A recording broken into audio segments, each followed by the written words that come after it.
Bonjour et bienvenue pour ce nouvel épisode du Psy, la coach et le mentor. Aujourd'hui, c'est un épisode un peu spécial et pour cause, c'est le dernier chapitre d'une aventure qui aura duré 2 magnifiques années. Après de nombreuses réflexions, mes 2 acolytes et moi-même avons pris la décision de tourner la page et de clôturer ce podcast. Pour marquer cette occasion, nous avons choisi de vous offrir un épisode très particulier, un épisode de présentation. Nous allons revenir sur notre rencontre, partager avec vous la genèse du psy, la coach et le mentor et vous raconter les coulisses de cette aventure. Ce sera également l'occasion de vous parler un peu plus de nous, de nos parcours professionnels et même d'ouvrir une petite fenêtre sur des aspects plus personnels de nos vies. C'est un moment empreint d'émotion, mais aussi de gratitude pour ces 2 années incroyables à vos côtés. Nous espérons que ce dernier épisode saura refléter tout ce que ce podcast a représenté pour nous.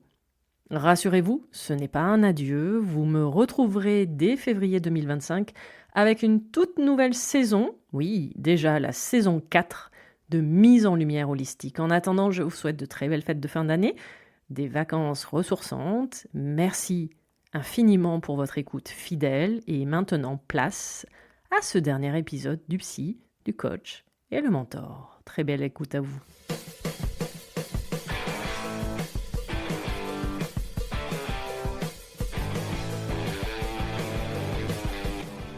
Bonjour à tous et bienvenue dans le podcast Le Psy, la coach et le mentor. Le principe, Un sujet, 3 points de vue et autant de discussions qui te permettront d'avoir 3 visions différentes pour te créer ta propre opinion. Que ce soit au travers du regard du psy, Thibaut Hulot, psychopraticien et thérapeute.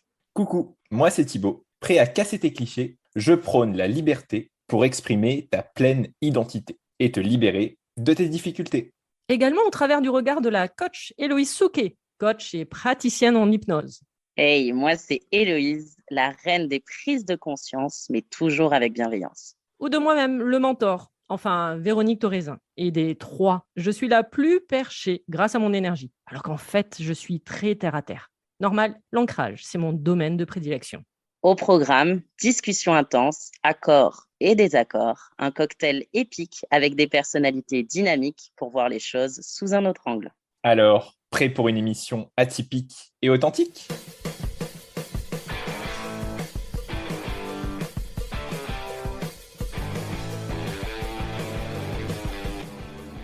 Bonjour et bienvenue pour ce 14e épisode du podcast Le Psy, accompagné donc du psy Thibaut, Salut tout le monde.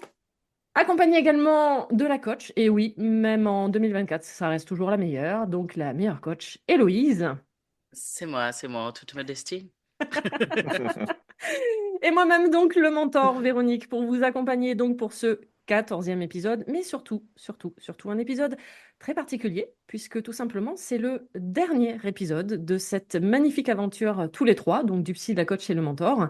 Et ben on a décidé quand même, pardon, déjà d'apprendre à parler français, ça serait bien Véro, mais surtout de faire un épisode un peu spécial. Alors, ce qui est évidemment paradoxal, mais qui peut nous correspondre, c'est qu'on a décidé de faire à la fin ce qu'on aurait dû faire au début, c'est-à-dire se présenter. Voilà, on va être très cash. C'est- voilà. Donc, du coup, un épisode où ben, on n'a pas un sujet de prédilection, à part le podcast, c'est-à-dire de vous raconter un peu l'aventure de ce podcast, de comment on s'est déjà connus, rencontrés, et comment on a eu l'idée de créer le psy, la coach et le mentor, et comment finalement il a pris vie au fur et à mesure dans chacun de nos têtes, un peu plus dans certaines têtes que d'autres, nous dirons ça comme ça. Comment notre amie et merveilleuse graphiste, également Alizée, qui est quand même derrière bah, le magnifique graphisme que vous avez, et pourquoi on est parti sur ce graphisme-là également, parce elle nous a accompagnés dans notre délire de départ. Donc voilà, donc grosse pensée à Alizée également dans cette aventure. Le point de départ, Tout à fait. c'est une formation et notre rencontre. Comment ça s'est passé, Thibaut? Allez, j'attrape la balle. Alors, effectivement, en fait, au départ de tout ça, il nous fallait de l'élan, en fait, pour se lancer sur un tel projet. Nous, on vient tous bon, de différents milieux, avec différents parcours. On n'est pas des grands habitués à la base, parce que, bon, après, avec l'expérience, les choses deviennent quand même, un petit peu plus, en tout cas, que d'autres, mais on n'est pas des grands habitués des réseaux sociaux, des podcasts, de la création de contenu. Et en fait, justement, on se rencontre tous dans le cadre d'une formation qui vise à travailler sur tous ces aspects-là. Donc, en fait, une formation qu'on a prise chacun de façon complètement indépendante. Formation qui s'appelle Brandéo Impact avec Alex Viseo.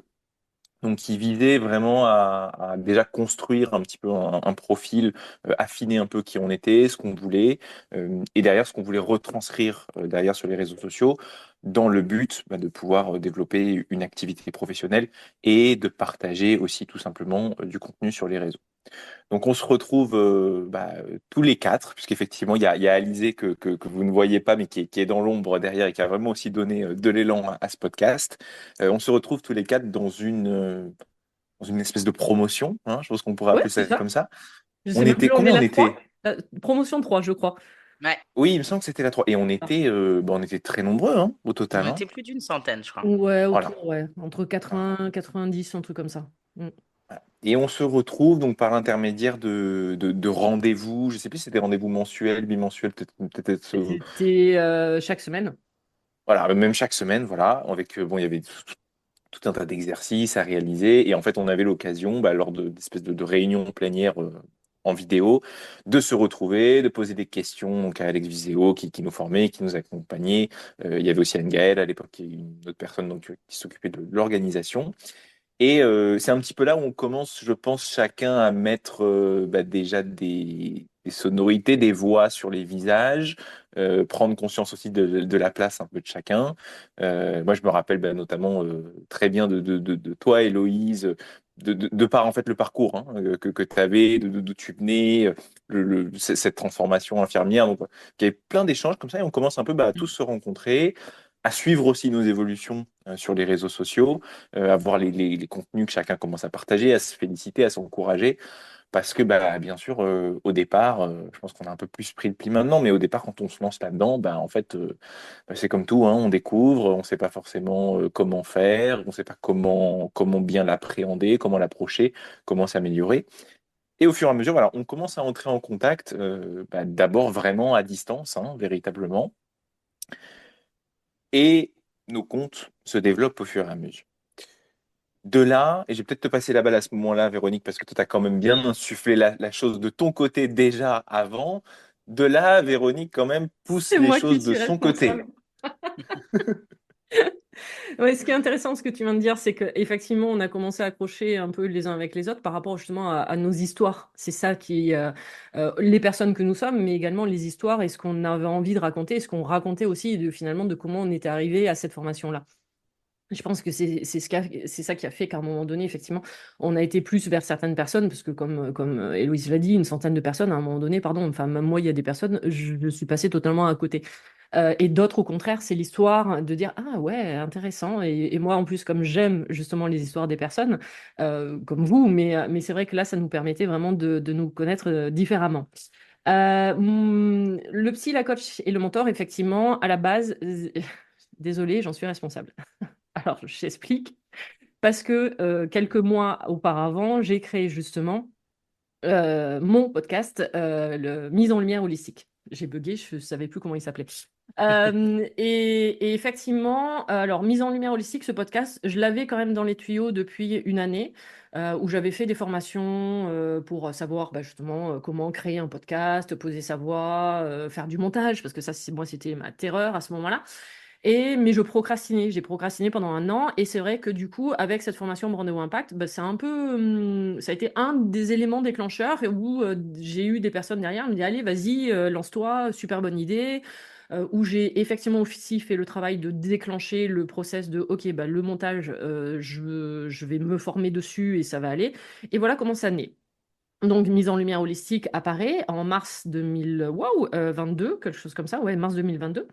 Et donc, je fais mes épisodes, j'invite des personnes, j'interviewe et tout ça. Et à un moment donné, il y a un sujet récurrent qui revient très, très régulièrement, moi, lors des coachings ou alors lors des échanges que j'ai sur Instagram.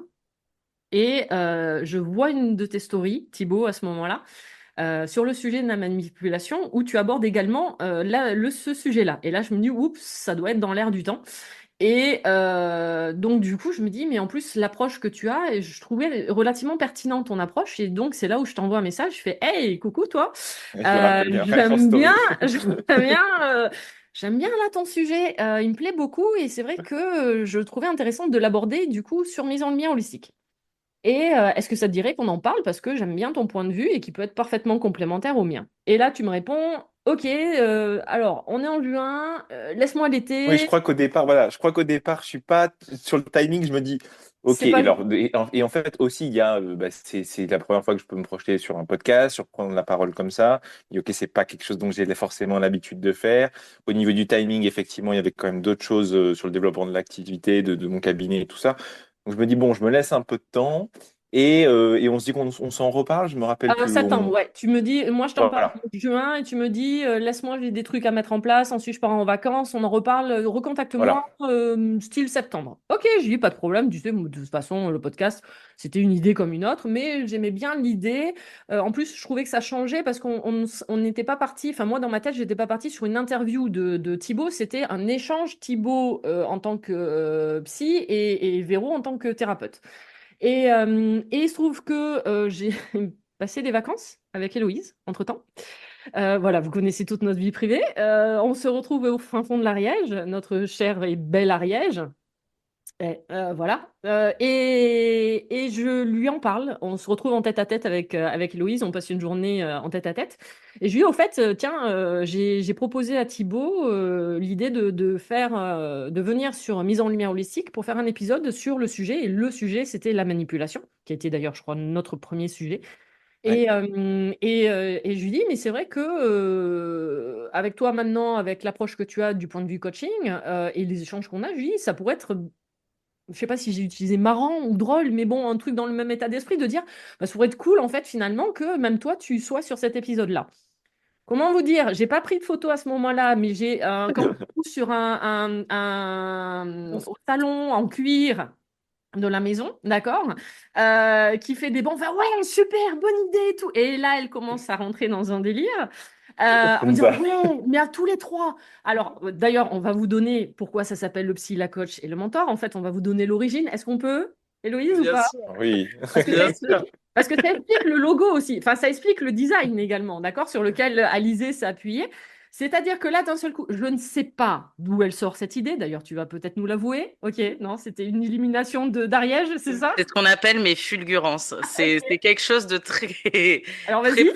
Il y a Du coup, il y a comment? toujours quelque chose chez moi, j'ai des fulgurances. En fait, je suis partie dans le délire, le bon, la brute et le truand. Exactement. Et en fait, pour dire qui était le bon, la brute et le truand, le bon, c'est Thibaut, hein, sans surprise, hein, clairement, bon là. c'est Thibaut.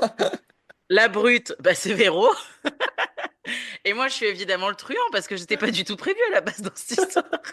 Et je me suis complètement immiscée et j'ai commencé à partir dans un délire en disant, mais ouais, mais Thibaut, il est tellement calme, nanani, ça va être génial et tout. Puis nous, on va se faire des punchlines, on va s'embrouiller, ça va être ouf. Enfin, je suis partie totalement en cacahuète. Je confirme, Et, hein, pour l'avoir et vécu en direct. finalement, Véro a kiffé. Mais ce que, au milieu de tout ça, il y avait Alizé. Oui, aussi, mais il y avait surtout, moi, l'idée de départ, c'était C'est de ça. vous Un inviter de épisode. temps en temps. C'était un Alors, épisode. je sais que ça aurait pu continuer sur quelques épisodes, mais c'était, vous êtes des invités sur Mise en Lumière Holistique. Et là, quand on se quitte de l'Ariège, tu me dis, attends, t'inquiète, je contacte Thibaut, je lui en parle et tout. Ok, Je d'accord, pas de gère. Voilà. souci, Et tout voilà, arrive. je me fais contacter par Héloïse. Effectivement, je sens voilà, le bulldozer arriver avec l'idée, le projet, Ah, le plein truand, hein. d'entrain. Ah, tu l'as Euh, senti, le truand? et en fait, je me dis, bon, ouais, ok, sympa. Là, effectivement, on a déjà, on a trois approches différentes. On se connaît, on a quand même partagé, on s'est quand même suivi, donc on sait quand même avec qui on s'engage, on sait dans quoi on va aller. Pourquoi pas, en fait. Et on commence à construire le projet, à réfléchir d'abord, en fait, effectivement, soit un épisode. Et en fait, en échangeant, je crois que c'est surtout avec Héloïse, hein, déjà, où en fait, on se dit, mais en fait, est-ce qu'on n'irait pas plus Ouais, c'est loin? Est-ce qu'on l'idée, n'a pas envie d'aller plus loin? Et du coup, on fait un point avec Véronique en se c'est disant, ça. bon, bah, en fait, voilà, nous, on est chaud pour aller plus loin, pour pousser ça plus. Euh, et là, je me rappelle, on a une discussion avec toi, Véronique, qui réalise, qui dit, mais du coup, Du coup, là, on change quand même la direction. Il y a un moment de réalisation. On dit, mais je suis pas contre, mais juste on est d'accord qu'en fait, on change de plan. Ah, Les Et nous, on sales était, gosses. ouais, c'est-à-dire que le plan, c'était, bon, en fait, on va créer notre podcast. Alors, c'est-à-dire, voilà. les mecs, je comprends pas là. C'est parce que moi, à la base, c'était, je vous invite, enfin, avec grand plaisir évidemment, mais c'était OK au cas où pour combler quelques épisodes de mise en lumière holistique, tu vois, de temps en temps. Et là, elle fait, non, non, mais en fait, on va créer le nôtre. OK, d'accord. Donc, ouais, effectivement, il y a eu un léger blanc de ma part. Bien sûr. Bah, surtout que c'est vrai que nous, on vient. Enfin, plus, bon, voilà, tu avais déjà ton podcast. Nous, on arrive et puis c'est vrai que c'était, enfin, on connaissait même pas. Hein. Je me rappelle même au chat, les plateformes, les fonctionnements. Micro. On s'était, voilà, oui, oui, oui, c'est vrai aussi. On peut raconter comment on a enregistré. Héloïse, tu veux raconter comment tu as enregistré ah, comment on appelle ça? L'intro que nous avons? Bah, en fait, j'avais pas encore de micro. Parce que quand je vous dis que je suis vraiment le truand de la bande, hein, ne cherchez pas, c'est totalement moi.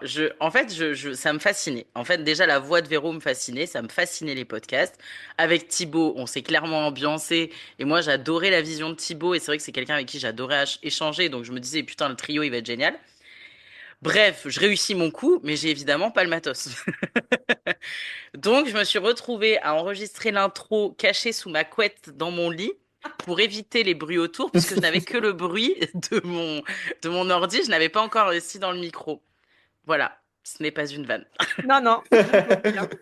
Ouais, comme beaucoup de voix off, je pense, malheureusement, qui sont faites de façon Il y en a certains enfermés dans des professionnelle hein, sur le placards. résultat, mais voilà. Et du coup, là, vous avez vraiment. Bah, Héloïse, à ce moment-là, maintenant, quand vous allez réécouter l'introduction, bah, vous la verrez différemment. C'est Héloïse sous sa couette, en fait. Clairement, clairement, clairement. Mais c'était sympa, ça. C'était un côté coucouning. On Voilà. est d'accord. Et c'est vrai Et que donc, voilà, voilà, là, du à coup. partir de ce moment-là, ouais, Ouais. on prend une nouvelle direction pour ce podcast. Donc il faut effectivement réfléchir à tout ce qui est un petit peu autour de la direction artistique, de l'angle qu'on va prendre. Donc c'est vrai que le bon, la brute et le truand déjà nous permet de nous mettre sur des rails en se disant, OK, il va avoir trois profils qui correspondent vraiment en plus à ce qu'on est, hein, avec trois postures, trois idées. Ça veut pas dire qu'on est ici pour juste être dans le conflit, mais on défend chacun nos points de vue et en même temps, on va venir se compléter.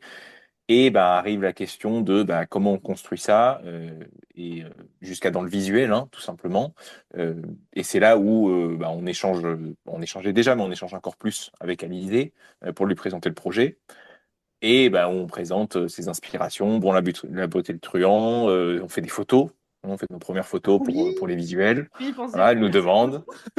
Il y en a une qu'il faut de quart, l'autre en face. Voilà, bon, ça s'arrange plutôt bien. Et puis on a ce premier visuel et on tourne le premier épisode. Ça doit être quoi? Ça doit être avant la fin de l'année, je Ah pense. oui, oui, oui, ça devait être octobre ou novembre, un truc comme ça. Voilà. Ouais, ça a été Voilà. assez rapide. Ouais. Puisqu'on a le premier épisode sort, je crois, en décembre ou un truc comme ça. Donc, oui, ouais, effectivement, non, on a été relativement rapide. Bah, à partir du moment que vous étiez ambiancé, enfin, qu'on s'était truandé finalement, ça a été super rapide derrière, puisque bon, bah, moi, après, comme je gérais mise en lumière holistique, donc pour gérer plateforme, montage et trucs comme ça, c'était OK. On avait pris aussi la décision, du coup, de filmer le podcast, Oui, d'avoir la vidéo. Donc, ça, c'est cette partie-là, c'est toi qui gères, Thibaut. Et non, non, le premier, on l'avait, voilà. Et puis le thème, on l'avait, puisque le tout premier que je voulais, moi, c'était le thème de la pour le coup, oui. manipulation. On s'est bien fait manipuler, hein, Héloïse? Alors, sachez que je suis ravie de mon coup. Et que je ne le regrette aucunement, puisque quand je vois l'aventure qu'on a menée, Ah bah oui. franchement, j'en suis ravie. Et quand même, spoiler alerte, que les gens le sachent, on se quitte pas du tout parce qu'on s'entend plus. On n'est pas du tout en mode Non. fake, on fait semblant d'être amis. C'est juste qu'on a chacun des directives totalement différentes maintenant et qu'en fait, dans nos projets futurs, on a besoin de dégager du temps, on a d'autres aventures à vivre et qu'en fait, on voulait pas continuer quelque chose pour le faire continuer. Mm. Cette aventure, elle est belle, donc on préfère se quitter en très bons termes avec toute notre joie et tout le plaisir partagé ensemble plutôt que de faire mourir un truc, sachant qu'on a à peu près abordé en tout cas des termes qui nous tenaient à cœur. Évidemment qu'il y a 1000 thèmes Oui, à il y en a aborder, d'autres. On avait d'autres sous le mais coude. Bien sûr, ouais. on a toujours sous le coude, mais en tout cas, c'est pas du tout on se quitte parce que voilà, c'est vraiment on stoppe quelque chose, un peu au sommet de sa gloire, nous dirons.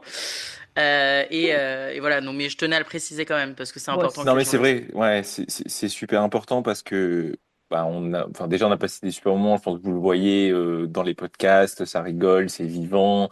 C'était aussi le but, hein, c'était de vous proposer des contenus dans un cadre avec de la qualité, avec du fond, mais aussi avec de la douceur, un peu plus de légèreté que ce qu'on peut retrouver. Et c'était l'idée en fait, d'être tous les trois là-dedans, de se dire en fait ça se passe bien entre nous, c'est fluide. Et du coup, on peut proposer tout ça. Et c'est vrai que, en fait, ça, je pense que ça fait de l'ADN du podcast, ça fait ce pourquoi les gens nous écoutent. Et c'est important, bah oui, qu'on n'aille pas jusqu'à s'essouffler, qu'on prenne pas le risque d'aller s'essouffler. D'autant plus, effectivement, bah, tu l'as dit, on a tous besoin, en fait, de dégager du temps sur d'autres choses pour nos activités.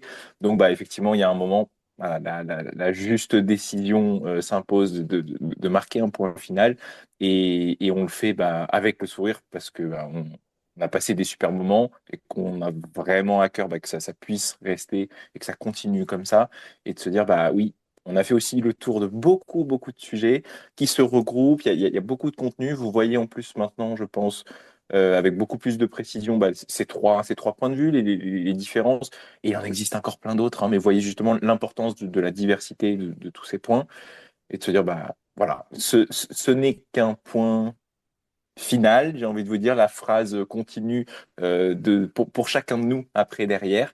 Et il y a des belles choses. Et puis continuez à vous renseigner, à vous cultiver sur tous ces sujets, parce qu'il y a plein de choses à apprendre. on en parle des sujets? Parce que parfois, quand même, les sujets. Ouais, On avait. Bon, alors, le premier, moi, je l'avais puisque c'était la manipulation, puisque c'était à la base pour ça que je t'avais contacté Thibaut et que finalement Héloïse s'est engouffrée dedans. Donc, le premier, on l'avait. Ensuite, on donnait chacun ses idées en disant, tiens, ça serait bien ça comme thème, ou alors ça, c'est ressorti, par exemple, tiens, en accompagnement, bah, ce thème, il revient quand même de plus en plus. Ce qu'il faut savoir, c'est qu'effectivement, oui, on avait une liste. Mais très souvent dans cette liste, on piquait le sujet 3 minutes avant qu'on appuie sur enregistrement. Et même le summum, je crois que c'était le dernier. On en parle de là. Alors attends, il faut que je réussisse à le redire. Glamourisation. mmh, Parce qu'à la base, c'était pas du tout ce thème-là. Mais Héloïse, évidemment, comme c'est quand même le truand de la bande, nous l'a fait à l'envers, juste 1 minute avant. Moi, en plus, à ce moment-là, je pète mes lunettes. Donc, je suis en train de réparer mes c'est lunettes. vrai. Et là, elle me balance, bah, du coup, on change le sujet, on part sur la glamourisation. Et là, je fais, la quoi? J'ai mis 5 minutes avant de réussir déjà à le dire, tout en réparant avec du scotch ma paire de lunettes. Et là, je vais, voilà. Donc, c'est pour vous dire que, oui, on est sérieux, mais en même temps, il y a ce côté léger, justement, en fait, c'est pas de prise de tête, quoi.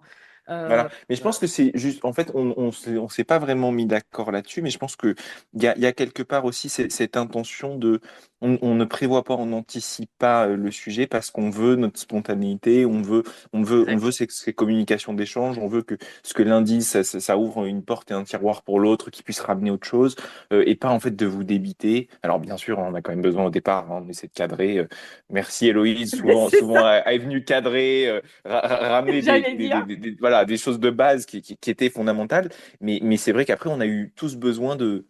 Et je pense que c'est vraiment l'intérêt aussi, parce que si vous voulez une chose extrêmement normée, extrêmement claire, bon, bah, le format livre, par exemple, peut être très bien. Là, un podcast, trois points de vue, l'objectif, c'est que ça rebondisse, que ça échange, qu'il Clairement. y ait voilà, cette spontané, cette légèreté, et en fait que ce soit agréable aussi, hein, tout simplement, parce qu'on est quand même sur des sujets. Bon, si on passe des fois à longueur de journée à entendre et à écouter tout ça, ce n'est pas qu'une partie de plaisir. Donc si au milieu de tout ça, on peut un peu rigoler, on peut passer un bon moment, bon bah, pourquoi pas? pourquoi pas, je Mais pense. c'était exactement ça. En fait, l'idée, parce que certaines personnes peuvent se dire, ok, super, c'était pas préparé. Bah justement, l'idée, c'est qu'on a aussi chacun des compétences, en fait. Tous les trois, on n'arrive pas d'un Kinder Surprise. On s'est formé, on a toute une batterie d'outils derrière. Et en fait, cette spontanéité, ce choix volontaire de toujours faire un peu, ok, on choisit le thème en dernière minute, c'est que nous-mêmes, parfois, on se surprenait de ce qu'on disait. Et moi, des fois, j'étais derrière mon écran en mode, oh, c'est génial ce qu'elle dit, Véro, là. Oh là là, Thibaut, il est bon. En fait, on s'auto-surprenait chacun. Et c'est surtout que du coup, c'était tellement franc, tellement honnête. Et finalement, c'est ce qu'on fait en thérapie aussi. C'est-à-dire que, parce qu'en fait, si on préparait, on aurait perdu aussi dans la qualité de ce qu'on vous propose, dans la qualité Mhm. de ce qu'on vous dit. Et c'est aussi une façon de vous montrer que, bah ouais, en fait, on sait rebondir, on a des compétences et on y va, quoi. On n'a pas besoin de se référer à un livre constamment. Non, on a des outils, on les a assimilés, on les a intégrés et on est capable du coup de vous les redispatcher et de vous les faire partager. C'est vraiment ça qu'on voulait. Et c'était aussi ben, justement voilà s'auto-surprendre les uns les autres.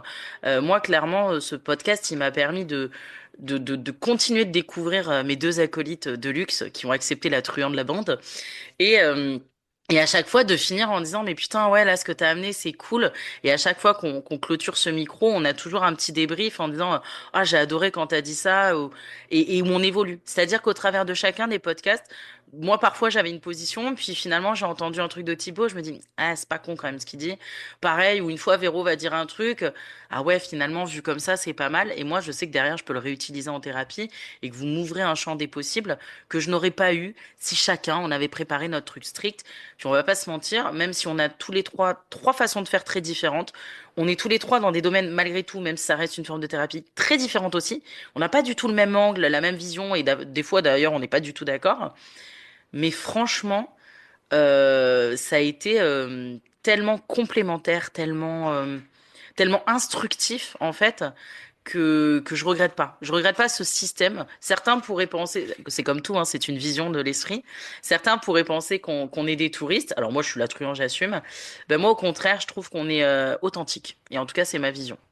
Et ça veut dire quoi, touriste en fait, pardon? Parce que je vais être très franche également sur mise en lumière aussi. Quand je fais les interviews, aucune interview n'est préparée. Et Beaucoup préparent. Nous, c'est oui, pas non, notre cas, c'est alors Oui, nos je voilà, choix. pense non, mais que ça, je suis voilà, c'est entièrement ça. d'accord. Je Mais crois que ça se fait hein, carrément des personnes qui vont lire, On envoie alors les questions et tout. ah oui, pas dans oui, des mais on échanges est peut-être, mais entièrement voilà, d'accord. qui vont même lire un podcast en fait. Hein. Mais moi, On c'est lit pas un mon texte. état d'esprit et justement, c'est ça qui est intéressant, c'est on a fonctionné exactement de cette manière-là parce que on a été chercher notre spontanéité. Et moi, comme je dis tout Mhm. le temps, que ça soit ici ou ailleurs, c'est moi ce que j'aime, ce sont en fait des échanges qui sont constructifs, c'est-à-dire que hey, tu vois, bah, comme tu as dit, Héloïse, hey, je viens d'apprendre un truc, ah pas con en fait finalement, tiens, ça peut, j'avais pas vu ça comme ça. Et c'est ça le but aussi des interviews parce que à partir du moment qu'elle est trop carrée, j'en ai eu là en vous disant ça, je pense à quelqu'un. J'ai eu une interview où ça a été galère pour moi. C'était la pire interview que j'ai eue, où en fait, je pense que c'est l'interview où je pose le plus de questions. Mais comme j'avais préparé aucune question et que je m'attendais pas du tout à ce que l'enregistrement se déroule de cette manière-là, donc j'ai créé les questions au fur et à mesure. Mais c'est des questions qui n'étaient pas spontanées pour moi. Parce que c'était pas un échange en fait qui était totalement spontané. Et c'est ça que je trouve que c'est ce qui fait notre particularité. Donc c'est pour ça que non, moi je me Ah, moi, considère pas j'adore. touriste. Oui, non, mais Ah voilà, oui, c'est oui, pour non, ça. mais je pense C'est-à-dire que que ça non, fait partie de notre étiquette aussi. C'est-à-dire que c'est Complètement. notre marque voilà. et ça passe ou ça casse. Ça, après, Complètement. on est d'accord, on aime ou on n'aime pas. Mais j'ai presque envie de dire, on n'est pas là pour que En tout les cas, voilà, gens aiment. Voilà. c'était vraiment l'intérêt, et je pense que ce que tu as dit, Complètement. Héloïse, en plus, est tout à fait juste. C'est-à-dire que dans nos accompagnements aussi, en fait, on n'est pas là avec la pile de bouquins juste à côté et on vous dit, excusez-moi un petit instant, on va feuilleter la page 32 et puis je vérifie. En fait, il y a besoin de cette spontanéité, il y a besoin de cette légèreté, il y a besoin de cette capacité de rebondir.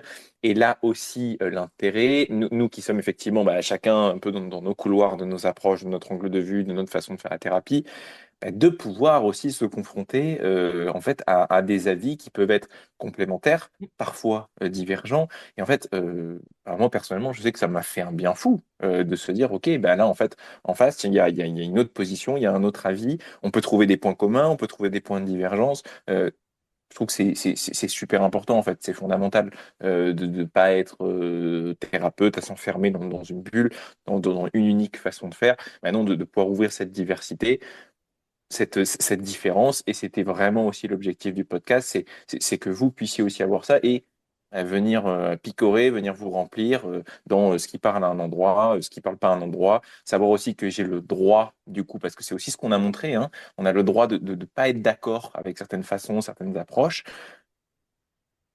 On a le droit, hein, parce qu'il y a aussi beaucoup ça, hein, ok, le ou la thérapeute, on sait, je sais, et puis en fait, bah, c'est apprendre ou à lycée. Bon, bah, je pense qu'on a aussi montré dans ce podcast que même entre nous, avec ces différents angles, on trouve des points d'accord, on trouve aussi des points de différence. Globalement, en fait, on va tous dans la même direction, hein, Ouais, ça vous l'avez vu à chaque fois, on n'a pas fini un épisode en se disant pas du tout, là ça a bloqué, en fait, non, et on ne s'est pas forcé, hein, je pense que vous avez compris. on peut avouer qu'à la fin, une fois qu'on est un tout, on se fout sur la gueule quand même. On peut le dire maintenant, non? Mon Dieu, tellement pas, tellement pas. Moi, je pourrais rester des heures après. Ah ouais, vous verriez les Heureusement recs qu'on est occupé avant, parce que. après, c'est pas ça le timing. On cale, normalement, un épisode fait à peu près 1 heure. On se cale généralement toujours 2 heures, hein. Voilà, on va. Voilà. C'est ça, c'est ça, c'est ça. Moi, je bloque limite ma journée pour vous. Bon, Mais Surveillez tous les off d'ailleurs, en plus. Hein, Héloïse? ah, mon Dieu, ouais, les off, un jour, si les off sortent, je vais finir au grand bêtisier, ça c'est sûr. Non, parce que justement, Héloïse, de temps en temps, a oublié qu'on était enregistré. Donc, il y a pu avoir certaines scènes, effectivement, de dire, ah non, pardon, je suis enregistré. Voilà. Mais justement, c'est ça qui fait la spontanéité et vraiment le côté, j'allais dire, frais, dans le eh oui. sens où il réfléchit et qui est génial. Exactement. Euh, pour la genèse du podcast, du coup, je pense qu'on est pas mal. Ils ont bien compris comment ça s'est fait. Du coup, on a choisi de vous proposer pour que vous preniez un peu plus aussi conscience de nos parcours et que vous appreniez à nous connaître. On s'est dit qu'on allait faire un truc un peu funky, un peu sympa, un style de portrait chinois. Donc, en fait, on va chacun avoir les trois mêmes questions. Et donc, bah, je vais débuter par Véro, parce que c'est toujours Véro qui pose les questions. Donc là, c'est maintenant à nous un peu de titiller notre petite. Alors, je vais pas dire maman, parce que Véro et les enfants, voilà. Notre C'est... mentor. Voilà, notre Ouais. mentor. Et tu sais Donc, qu'on peut être maman, mais pas que d'enfant, hein. oui, c'est bien ça. Ouais. Notre Voilà. maman, marraine, mentor, appelez-la C'est comme ça. vous voulez. Guide, tout ce que vous voulez.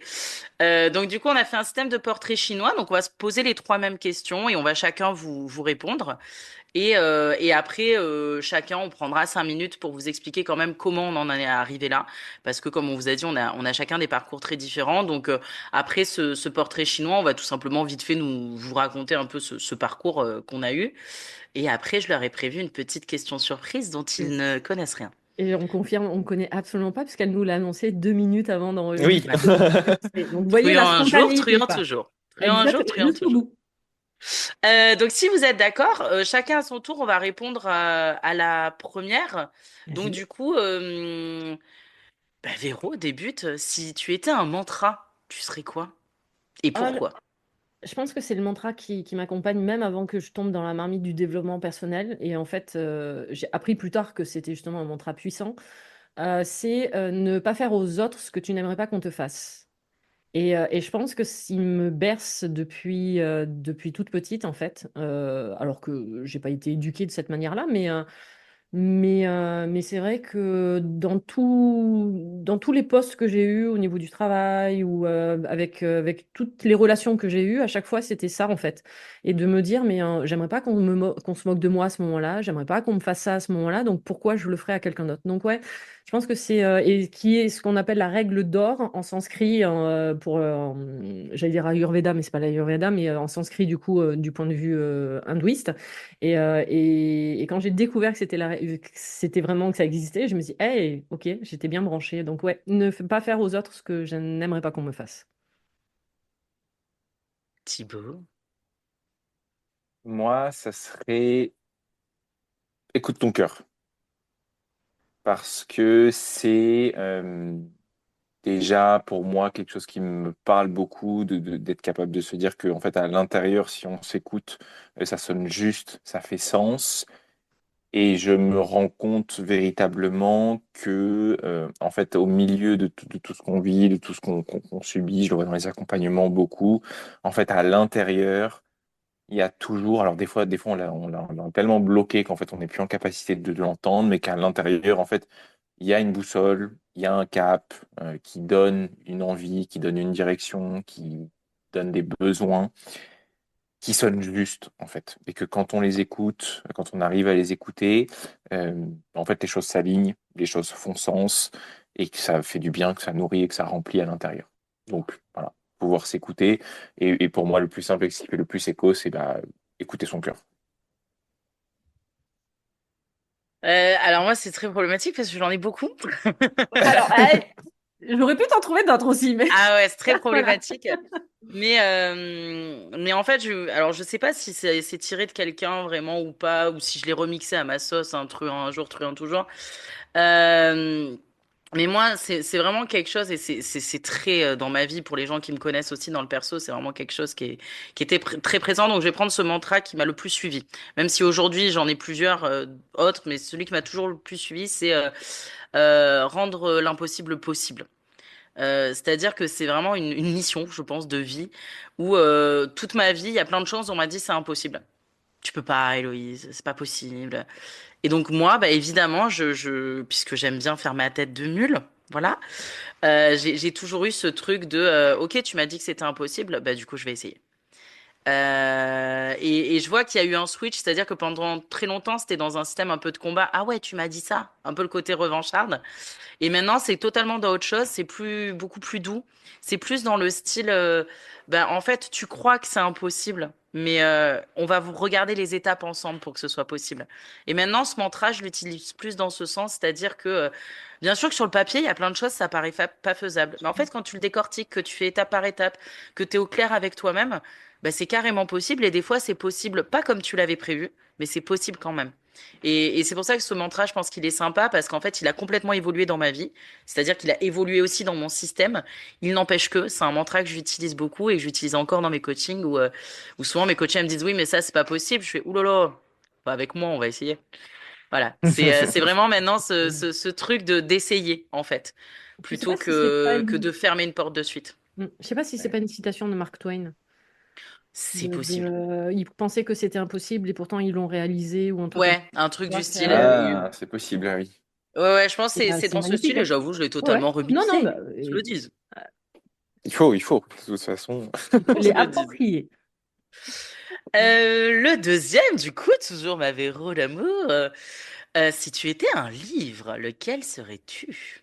Ah, est-ce que j'ai le droit de donner un livre de jeunesse et un livre d'adulte? On fait ce qu'on veut, c'est notre podcast. Ok. Ah, Bah, vas-y, ouais. merci, c'est gentil. C'est pas faux. J'avais oublié ça, tu vois. Voilà. Je pense qu'un livre alors de jeunesse, vous attendez pas à Picsou ou à Mickey, hein, mais qui m'a vraiment marqué adolescente, et pourtant Dieu sait que ma mère te dirait, mais Véro, elle détestait lire, ça a été Le meilleur des mondes d'Aldous Huxley, qu'on connaît, alors si vous le connaissez tous, en fait, c'est Bienvenue à Gattaca, le film. Et alors, si vous connaissez le film, allez lire quand même le livre d'Aldous Huxley, Le meilleur des mondes, parce qu'il est quand même bien plus précis. Et je pense qu'il a une résonance aujourd'hui dans le monde dans lequel nous vivons et qui n'est pas anodine. Donc vraiment, et moi, il m'a marqué quand j'étais du coup adolescente, parce que je l'ai lu à 15 ans. Il m'a marqué beaucoup pour beaucoup de choses. Et en tant que, quand je suis tombée dans la marmite du développement personnel, il y a vraiment ce livre, et j'en parle régulièrement, le avant, le après, c'est Conversation avec Dieu. Il y a 4 tomes, et vraiment là, je me le suis pris dans la gueule en fait. Voilà, grosso modo, c'est-à-dire qu'il m'a permis de casser, de déformater, de déconstruire beaucoup, beaucoup de croyances que j'avais sur la vie en général, hein, sur tous les sujets. Et vraiment, celui-là, ouais, il y a vraiment lu le avant et le après. Il y a eu d'autres livres en développement personnel, mais celui-là, quand même, je constate que personnellement, il y a eu le avant et le après. Alors, je précise, c'est rigolo parce que Et- Le meilleur des mondes d'Aldous Huxley, c'est un de mes livres favoris aussi. Je pose ça là. C'est vrai. Ah ouais, mais vraiment. C'est-à-dire qu'elle l'a dit, Et- donc je vais pas le dire du coup, mais Ah merde, pardon.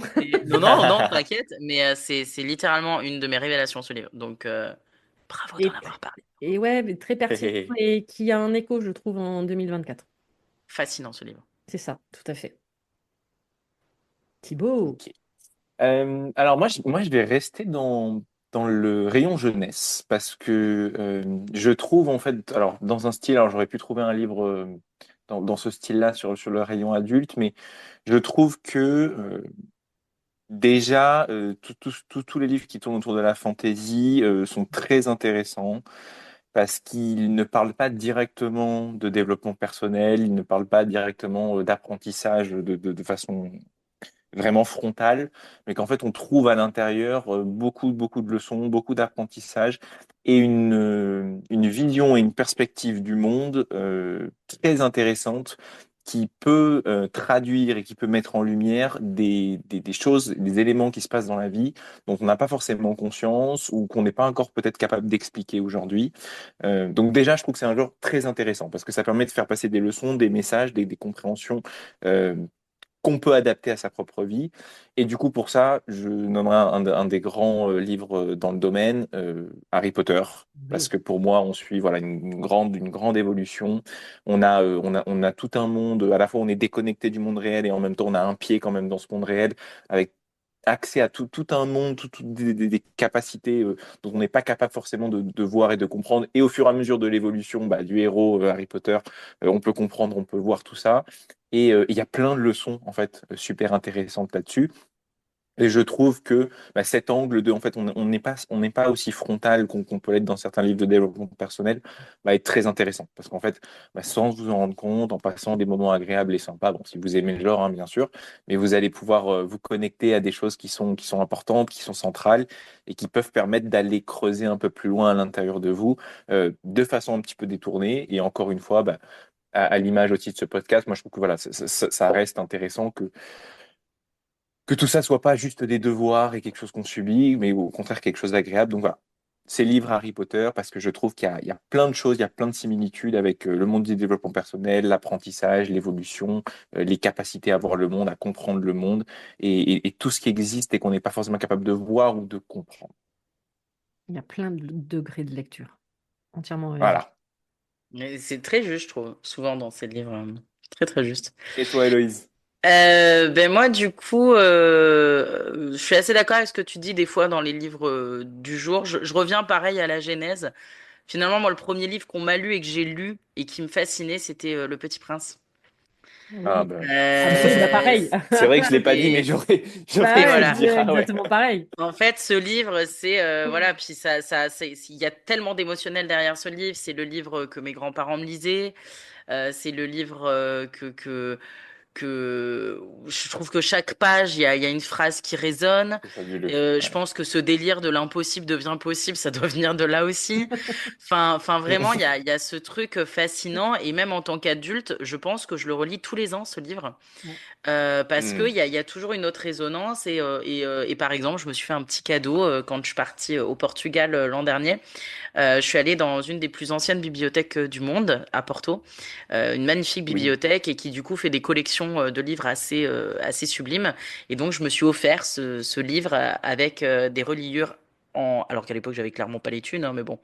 Voilà, avec des reliures en feuilles d'or et tout. Enfin, je me suis fait un vrai kiff. Et là, il trône dans derrière. Vous voyez, il y a une bibliothèque. Hmm. Il Magnifique. trône Ouais. là, et c'est mon petit cadeau d'adulte à l'enfant. Et où ce livre, en fait, j'ai beau être adulte, il résonne toujours autant. Donc voilà, je reviens vraiment à la genèse. Il y a 1000 autres livres, évidemment, dont Aldous Huxley, par exemple. Mais ce livre, c'est un petit trésor, je trouve. Et en plus, il est hyper facile à lire. Donc bon. Ah Ce ouais, ouais. ce qui est intéressant dans les livres qu'on cite, et moi je le dis toujours, c'est certains livres, ça fait partie des, comment dire, ils sont là, ça va être le doudou, mais c'est surtout, c'est relisez-le. Là, tu le fais avec Le Petit Prince, il y a d'autres livres, que ce soit des perso ou même Harry Potter.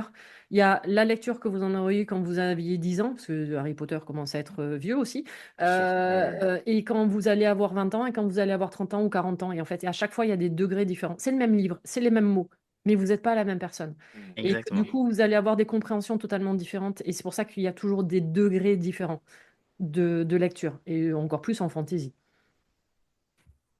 Mais c'est Complètement vrai que d'accord. Le Petit Prince, c'est ouais, c'est un petit banger. Hein. Il y a chaque page, chaque mot, chaque phrase. Il est très intéressant. Et puis il y a plein de façons effectivement de le lire, de le comprendre. Et c'est un livre. Je sais pas dans quel rayon il est, mais pour moi, ça reste un vrai livre destiné aux adultes. Oui. On le lit en tant qu'adulte. Mais il y a un nombre incalculable d'apprentissage en fait. Et les choses qui vont le relire, c'est de dire, bah, bien sûr, bien sûr. Sauf que ben, on est content de le relire.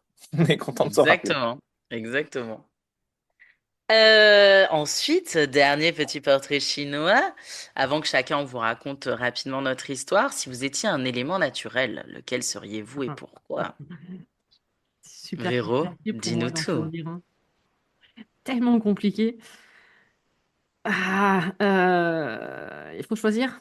C'est une horreur pour moi de choisir. Parce que je suis yang, donc je suis reliée au soleil, et que le soleil est primordial pour moi. En même temps, je suis un petit poisson, donc moi, mon élément, c'est l'eau, et en même temps, je parle H24 d'ancrage, donc c'est la terre. Donc tu vois mon dilemme, quoi, grosso modo. Voilà. Je dois en choisir un. Allez, je vais rester quand même sur l'eau. Je suis un petit poisson, moi. Donc, d'ailleurs, les personnes qui me connaissent savent que quand je leur dis coucou, est-ce que tu veux venir te noyer avec moi? Elles connaissent le message. Elles me disent waouh, t'es arrivé au bout du bout. Ouais, je suis arrivé. En fait, l'eau me permet de me régénérer. D'ailleurs, anecdote personnelle, j'ai donc ma maison à reconstruire à La Mignonne et c'est un vieux corps de ferme et j'ai une partie quand même qui fait à peu près 300 mètres carrés à réhabiliter. Et l'architecte un jour me dit ah, c'est bien, vous pourrez faire beaucoup de chambres. Et je fais bah non, en fait, je veux pas faire de gîte, donc j'ai pas d'enfants ni rien, donc non, il y aura pas beaucoup de chambres.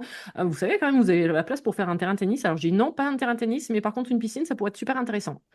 Et parce que voilà, alors il n'y aura pas de piscine à La Mignonne, enfin du moins pas à l'intérieur, hein, voilà. Mais ouais, l'eau. L'eau, je suis un petit poisson, j'ai besoin d'eau, alors comme 100% des humains, mais c'est vraiment celui qui me permet de me régénérer. On me laisse dans un bain ou dans un bain de bulles pendant 1 heure, je suis la plus heureuse du monde. Hmm, Mais j'aime bien les mon deux de côté, quoi. cher, mon cher Thibaut. Eh ben, je vais rester dans le thème parce que moi, c'est l'eau aussi, hein. Vraiment, j'ai pas de doute. J'ai pas de doute. Enfin, ça a toujours été un plaisir d'être connecté à l'eau. Même marcher sous la pluie, c'est un plaisir. Donc, c'est pour vous dire. Euh, ouais, pour moi, c'est hyper important. Alors, j'ai fait beaucoup de natation aussi et ça a été beaucoup des moments de plaisir dans l'eau. Donc je pense peut-être que ça joue aussi. J'ai grandi quand même au bord de la mer aussi, donc c'est plein de souvenirs, c'est plein de moments, c'est la découverte avec de la plongée aussi, donc cette espèce de monde en 3 dimensions dans lequel on peut se balader, un bonheur absolu. Et oui, mais je vais reprendre des choses que tu as dit, Véronique, mais moi c'est vraiment ça aussi. C'est un espace où je sens que voilà, je peux me régénérer, je peux me faire du bien. Il y a vraiment cette douceur aussi, je trouve, qu'on a dans l'eau. Euh, donc ouais, sans aucun doute, l'eau. Ok. Bon, ben moi, comme Et d'hab, je vais toi? foutre le bordel. J'aurais eu tendance à dire l'eau aussi, mais si je suis honnête avec moi, c'est le feu. C'est clairement le feu parce que depuis toute petite, j'ai un espèce de feu ardent en moi. Je suis, j'ai toujours, mes parents, ils avaient beau m'expliquer. On parle pas aux inconnus, Héloïse. Rien à faire. Je parlais à tout le monde.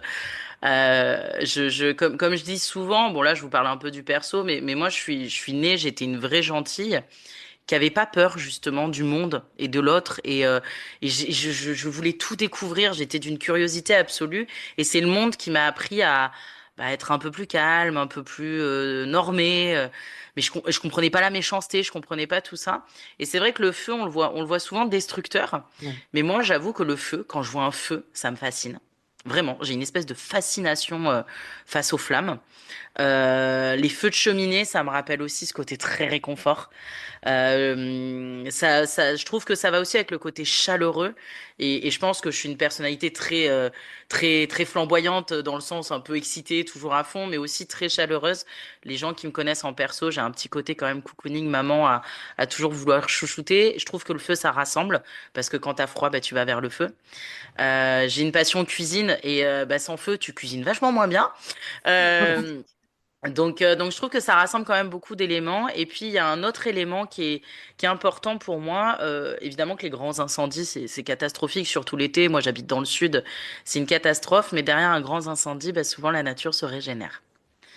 Et ça va toujours avec cette dynamique que j'ai. Bah ouais, parfois faut tout péter pour recommencer et pour relaisser pousser des nouvelles choses beaucoup plus belles, beaucoup plus saines. Et un jour, une de nos consoeurs, de nos amis, Charlotte Bouline, qui fait du Feng Shui, m'a dit que mon élément, c'était le feu et le phénix, et ça m'a beaucoup parlé, puisque le phénix, évidemment, renaît de ses cendres. Donc je pense qu'il y a aussi toute cette symbolique derrière. Voilà, au travers de mon métier d'infirmière et au travers de ma vie perso, alors je l'ai sûrement choisi, hein, si on est dans la dynamique de Véro, je l'ai sûrement choisi, mais en tout cas j'ai souvent eu besoin de renaître de mes cendres. Et c'est vrai que je suis quelqu'un qui pour construire, c'est pas que je détruis, mais voilà, j'ai besoin de mettre à plat. Et donc je pense que le feu, si je suis honnête avec moi, le feu, ça reste quand même l'élément qui me ressemble le plus. Puis bon, bah, vous l'avez entendu, hein, moi quand je veux quelque chose, j'y vais. Donc comme le feu, je peux être dévastatrice. Et voilà. Et même si la colère, c'est quelque chose dans lequel je me suis beaucoup apaisée pendant longtemps, il faut l'avouer, ça a été une émotion que j'ai eue. Et voilà. Donc il y a tout ça. Et avec ma vulnérabilité, justement. J'assume aussi ce côté que le feu, parfois, ça peut être destructeur, hein. Mm. Et Mais j'ai pu l'être. il faut garder en tête de toute façon qu'on a besoin de tous les éléments. Et ce qui est Oui, intéressant Complètement. dans les deux éléments qu'on cite, c'est qu'on est constitué à 70-80% d'eau, mais en même temps, du point de vue par exemple de la médecine chinoise, on a besoin de cette flamme de vie. La fameuse bougie, tu peux pas allumer une voiture par exemple sans l'étincelle. Et Mhm. ben notre corps Mhm. humain, qui est un véhicule terrestre, c'est exactement la même chose. Donc on a besoin d'eau, mais on a aussi besoin de cette étincelle de vie, de cette flamme. Et comme tu l'as dit, entre une petite flamme ou un bûcher, évidemment que c'est pas pareil. Ouais. C'est ça. Voilà. Voilà, voilà. C'est pas mal ce truc quand même. Moi, j'aime Bah bien. oui. Moi, j'aime bien. Est-ce que du coup, vous êtes OK pour en raconter un peu plus, voilà, juste dans votre parcours, finalement, ce qui vous a amené à devenir. Le but, c'est aussi de raconter un peu ce qui nous a amené à devenir thérapeute aujourd'hui. Alors, sans forcément rentrer dans les détails, mais voilà, qu'on raconte un peu, bon, bah, qu'est-ce qui fait qu'aujourd'hui, Thibaut, Véro et Hello ont Parle derrière un micro. ont chacun leur petite entreprise et qu'ils soient potes en plus, parce que bon, à la base, clairement, dans la vie de tous les jours, si on n'avait pas fait cette formation, on se serait jamais croisés. C'est Oui. ça. Donc, qu'est-ce qui fait qu'on en est là, les gars? Qu'est-ce qui s'est passé dans nos vies, quoi? À quel moment ça a déraillé? Quel moment, Véro, t'es parti en couille? Dis-nous tout. Alors, dès ma naissance, On t'écoute, explique-nous tout. de toute façon, j'ai rien à cacher. Mon histoire, je la raconte en long, en large et en travers. À la base, j'ai absolument pas choisi de devenir thérapeute. C'est vraiment pas mon parcours. Mon parcours, à la base, c'est j'ai une sclérose en plaques et je prends la décision, enfin, je prends la décision, je comprends qu'il faut que je m'occupe de moi. À ce moment-là, je suis chef d'entreprise, je gère 3 magasins dans la restauration rapide, je suis associée avec mon frère. Et tout ce qui est quand même, alors ça s'appelle pas développement personnel hein, à l'époque, mais tout ce qui va être quand même la médecine parallèle fait partie de ma vie, puisque depuis toute petite, on va voir le magnétiseur par exemple dans la famille. Donc ça fait partie, voilà, ça fait partie des choses où c'est quelque chose qui est inné chez moi. Je m'intéresse depuis toute petite, enfin depuis l'adolescence au feng shui, enfin donc c'est quelque chose qui est très présent. Et quand je tombe malade, donc, il y a 20 ans, puisque je fête les 20 ans de ma sclérose en plaques en 2024. Quand je tombe malade, ok, bah, je suis la tête dans le guidon, j'ai mes entreprises, j'ai une centaine d'employés sous mes ordres à ce moment-là. Et à un moment donné, je vais voir le neuro, je fais tout ce que je suis sous traitement et tout. Mais je me dis, à un moment donné, il y a quand même des trucs, j'ai envie de commencer à prendre soin de moi, parce que mes semaines, c'était 60 heures de taf derrière un comptoir, mais c'était 60 heures également derrière dans les bureaux, enfin, il y avait tout ça. Et je m'étais dit, bah, ça serait bien quand même que je commence à prendre soin de moi. Et donc, je tombe dans la marmite de la médecine traditionnelle chinoise. Alors, un peu par hasard, c'est-à-dire qu'il suffit juste que je prenne l'avion avec mon frère qui me dit, tiens, j'ai vu un médecin chinois hier, et puis du coup, moi, je reviens et je m'inscris 2 mois après à une école. J'ai raccourci, mais c'est à peu près comme ça que ça s'est passé. Et c'est comme ça que je tombe dans la marmite. C'est là où, avec justement, alors je dis mes petits chinois, c'est-à-dire avec les personnes que j'ai rencontrées en formation, qui me parlent de kinésiologie, qui me parlent de Reiki. Du coup, je me forme au Reiki.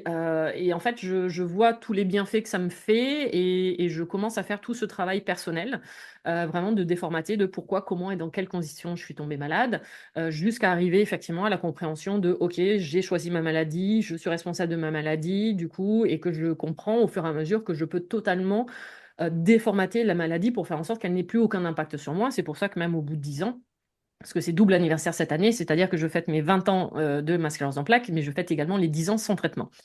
Donc du coup, voilà, je fais tout ce travail sur moi, donc médecine chinoise, Reiki, je fais d'autres pratiques, plein d'ateliers, du chamanisme, mais tout à chaque fois dans mon état d'esprit, c'est vraiment pour moi. Je fais la médecine tibétaine jusqu'au jour où j'ai des amis que j'avais rencontrés par le biais du travail, parce qu'à ce moment-là, moi, j'ai une double vie, comme je dis. Alors quand on me dit qu'est-ce que tu fais dans la vie? Alors dans quelle vie? Parce que j'ai ma vie il faut mettre de l'argent sur un compte, voilà, donc j'étais intérimaire à ce moment-là.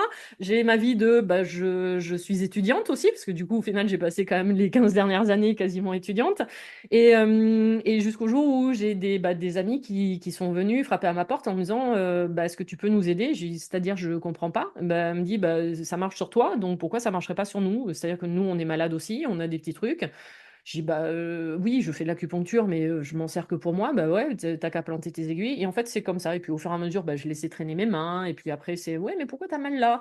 Et en fait, ça s'est fait. J'ai pas envie de dire que j'ai appris sur le tas, mais en fait, je suis le mélange de toutes mes formations et de mon expérience et de l'expérience que j'ai eue avec les personnes et qui font qu'aujourd'hui, voilà, je suis un drôle de résultat de beaucoup de choses et qui me permet d'avoir une vue vraiment globale. C'est que les personnes qui me connaissent, je ne sais pas parler que médecine chinoise, je ne sais pas parler que énergétique, je ne sais pas parler que blessure et que mon cerveau, alors ça fait partie des compréhensions aussi que j'ai eues récemment, mon cerveau résonne et mélange absolument tout. Et c'est-à-dire que quand quelqu'un me parle, je sais absolument tout le descriptif de sa vie, de tous les blocages en médecine chinoise, en énergétique et tout. Donc voilà comment je suis amenée. Et comme je dis toujours, aujourd'hui je suis thérapeute, dans 2 ans j'en sais rien, dans 10 ans j'en ai aucune idée, parce que finalement je ne sais pas qui je serai. Oui, j'ai des envies, comme mise en lumière holistique avec le podcast ou avec vous. Là, je sais que pour 2025, il y a des projets d'écriture, mais il y a plein de choses. Voilà. Je me laisse porter par ce qui m'anime, ce que j'aime.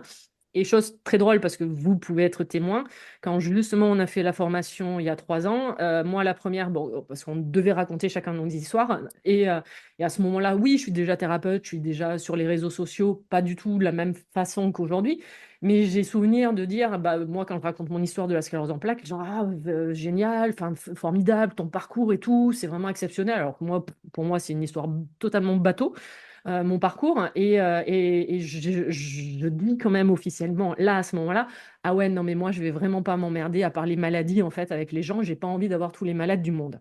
Et j'ai quand même ce souvenir d'avoir dit ça. Voilà, et je suis aujourd'hui la personne qui parle de maladie chaque semaine avec Bob, avec le podcast et qui travaille sur un livre sur la symbolique des maladies. Voilà, je referme la parenthèse. Donc ne dites jamais jamais, hein, parce que ça ne marche pas et qu'il y a une totale évolution et que il y a ce qui vous anime à l'intérieur, du coup, avec la fameuse flamme de vie. Voilà, donc je fais ce métier parce qu'on est venu me le demander, grosso modo. Mais c'est surtout, voilà, c'est avant tout pour moi et moi je reste toujours ça, c'est vraiment quelque chose qui me tient à cœur. On part d'abord à la connaissance de soi-même et ensuite on peut accompagner les autres. Je répète, je suis ma priorité. Et donc, je passe avant, évidemment, même mes propres clients ou patients. Mais en attendant, tout ce que j'apprends sur moi, si ça peut servir à d'autres personnes, voilà vraiment ce qui m'anime en fait au quotidien. C'est-à-dire que si moi, ce que je sais peut servir à quelqu'un, hey, allez-y, profitez-en. Voilà, il n'y a aucune raison que je me le garde pour moi et puis je vois vraiment pas l'intérêt. Voilà mon parcours Magnifique. résumé en 4 minutes 30. Magnifique. Et je vais rebondir du coup sur ce que tu dis parce que je retrouve la même mécanique vraiment sur en fait moi ce qui s'est passé pour moi d'abord et ce qui fait rebond. Je pense que de toute façon c'est beaucoup le cas pour nous trois. Mais moi à la base, pour ceux qui ne savent pas, je suis issu d'un cursus d'ingénieur. J'étais dans un autre monde. Hein. J'étais complètement à côté de l'univers dans lequel je suis aujourd'hui. Et en fait, par la force des choses, alors j'aime bien dire presque avec un petit sourire en coin, un petit peu par hasard, je tombe dans ce bain de commencer une thérapie euh, qui transforme, qui révolutionne beaucoup, beaucoup de choses pour moi et qui me permet d'appréhender, de vivre un quotidien et même un quotidien d'ingénieur avec beaucoup plus de légèreté, de spontanéité, enfin de vie en fait, tout simplement. Et donc ça se passe pendant mon cursus d'ingénieur et bon je vais au bout de ce cursus d'ingénieur en sentant que ok il y a beaucoup de choses qui bougent mais que je peux en profiter, que je peux me nourrir, que je peux me remplir de tout ça. Et puis s'ensuit l'introduction au monde du travail, les premières expériences. Ça se passe bien, je me remplis, je me nourris, mais je sens qu'il manque en fait, qu'il manque des choses à l'intérieur. Vraiment pour moi, hein, à titre vraiment personnel, déjà en fait, de l'humain, tout simplement, de l'humain, de l'humanité, le lien, le dialogue, surtout sur des postes sur lesquels je pouvais être avec beaucoup de distance. Et en fait, je me rends véritablement compte que il y a le travail que j'ai fait, il y a ce que j'ai pu comprendre, il y a ce que j'arrive à avoir. Mais maintenant, il y a un épanouissement que je pourrais peut-être avoir encore plus supplémentaire, qui ne serait pas une nécessité absolue, mais qui est quand même important à mon équilibre. C'est de pouvoir avoir cette dimension et cet aspect humain. Et je commence à tâtonner, hein, parce que en fait, j'ai déjà quand même un bon cadre, mon quotidien, ma vie se passe bien, mais je ne sais pas trop dans quelle direction je vais partir. Et je commence à réfléchir aux directions qui seraient possibles. Et là vient, parce que forcément, c'était quelque chose aussi qui est resté dans un coin de ma tête depuis longtemps, un cursus dans la psycho. Euh, et je commence à y réfléchir, mais encore une fois, sans certitude absolue. Et je pense que quand on prend ce genre de parcours, de toute façon, c'est difficile d'avoir une certitude absolue, mais de se dire, pourquoi pas, j'ai envie de donner cette chance. Je sais que ça parle à l'intérieur, en tout cas, ça répond à quelque chose, et je vais voir. Et s'ensuit donc tout un cursus avec à la fin un stage en EHPAD qui me permet un peu de confronter tout simplement tout ça. Alors en plus, stage en EHPAD au moment où il y a le livre sur les fossoyeurs qui sort. Donc, je ne sais pas si vous vous rappelez toute Ah une oui. période voilà, de remise en question véridique sur comment ça se passe. Voilà, je me retrouve vraiment au milieu de tout ça. Et c'est l'occasion de confirmer ou pas en fait un intérêt et puis de voir voilà dans la chair en fait tout simplement hein, si ça s'y prête et en fait ça ne fait que confirmer mon envie, que confirmer mon intérêt de voilà d'être dans ce lien humain, d'être dans cette compréhension, de ramener aussi par le dialogue par la parole, en fait, parce que c'était aussi une des questions hein, dans le domaine de la thérapie. Bon, il y a plein de façons. Nous, c'est vrai qu'on est tous les trois. Alors, à la limite, peut-être un peu moins toi, Véro, il y a plus d'autres aspects, mais il y a beaucoup de paroles. Ok, il y avait aussi d'autres choses. Donc là, j'ai quand même pu confirmer que c'est par la parole que ça me plaisait. Et ce stage me permet de confirmer. Et de là, je décide de me lancer en fait en indépendant parce que je comprends assez rapidement. Alors, je vous dis, me retrouver dans la tempête des fossoyeurs aussi, de ce qui se passait, m'encourage pas beaucoup à aller dans les institutions, hein, très clairement. Mais voilà, en fait, ça m'encourage tout simplement à me lancer à mon compte. Et je commence en fait des accompagnements à ce moment-là, à distance à domicile aussi, chez les gens à Paris dans un premier temps, parce que quand on commence pour développer une clientèle, une patientèle, en fait, avoir un cabinet, même quelques jours, même quelques heures, ça reste complexe. Donc, je vais à domicile, je fais des accompagnements à distance. Puis, progressivement, je prends un premier cabinet. Alors, dans ces cas-là, que quelques jours. Donc, on s'arrange pour organiser les créneaux de consultation au cabinet, dans le cabinet, juste les jours où j'ai le cabinet disponible.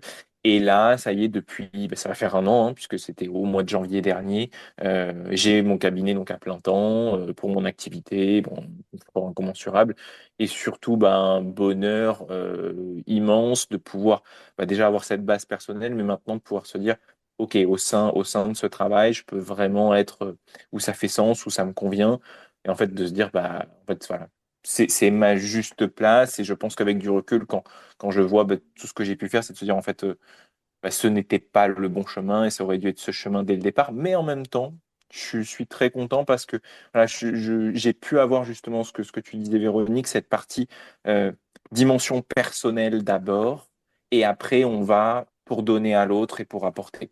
Et je pense que Ouais. c'est fondamental parce que on peut partir là-dedans au départ pour des mauvaises raisons, pour ramener du soi, de la compréhension de soi, et après le risque, c'est sur comment ça se passe dans les accompagnements.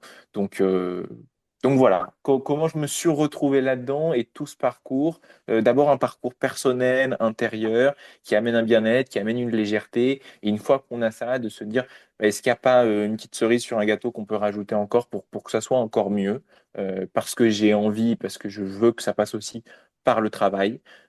Ce qui d'ailleurs, je pense, n'est pas forcément fondamental, hein. Je peux paraître contre-intuitif avec ce que je dis, avec mes choix, mais en tout cas pour moi, j'ai jugé que c'était important et du coup, ça a déclenché voilà, ces choix, ces formations, un changement de vie hein, complètement radical, hein, puisque le monde de l'ingénierie comparé au monde de la psychologie, c'est plus le même monde, hein, très, très clairement.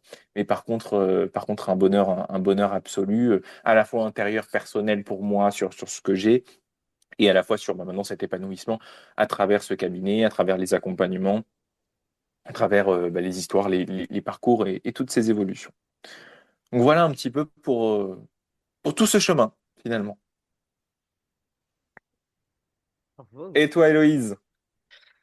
Alors moi, bah, finalement, je me rends compte que je suis peut-être celle qui a le parcours le plus cohérent pour le coup. Alors, qu'est-ce que Je veut vous dire dis, cohérent? Si tu parles de je vous normalité, je te rappelle que dis. la normalité n'existe pas.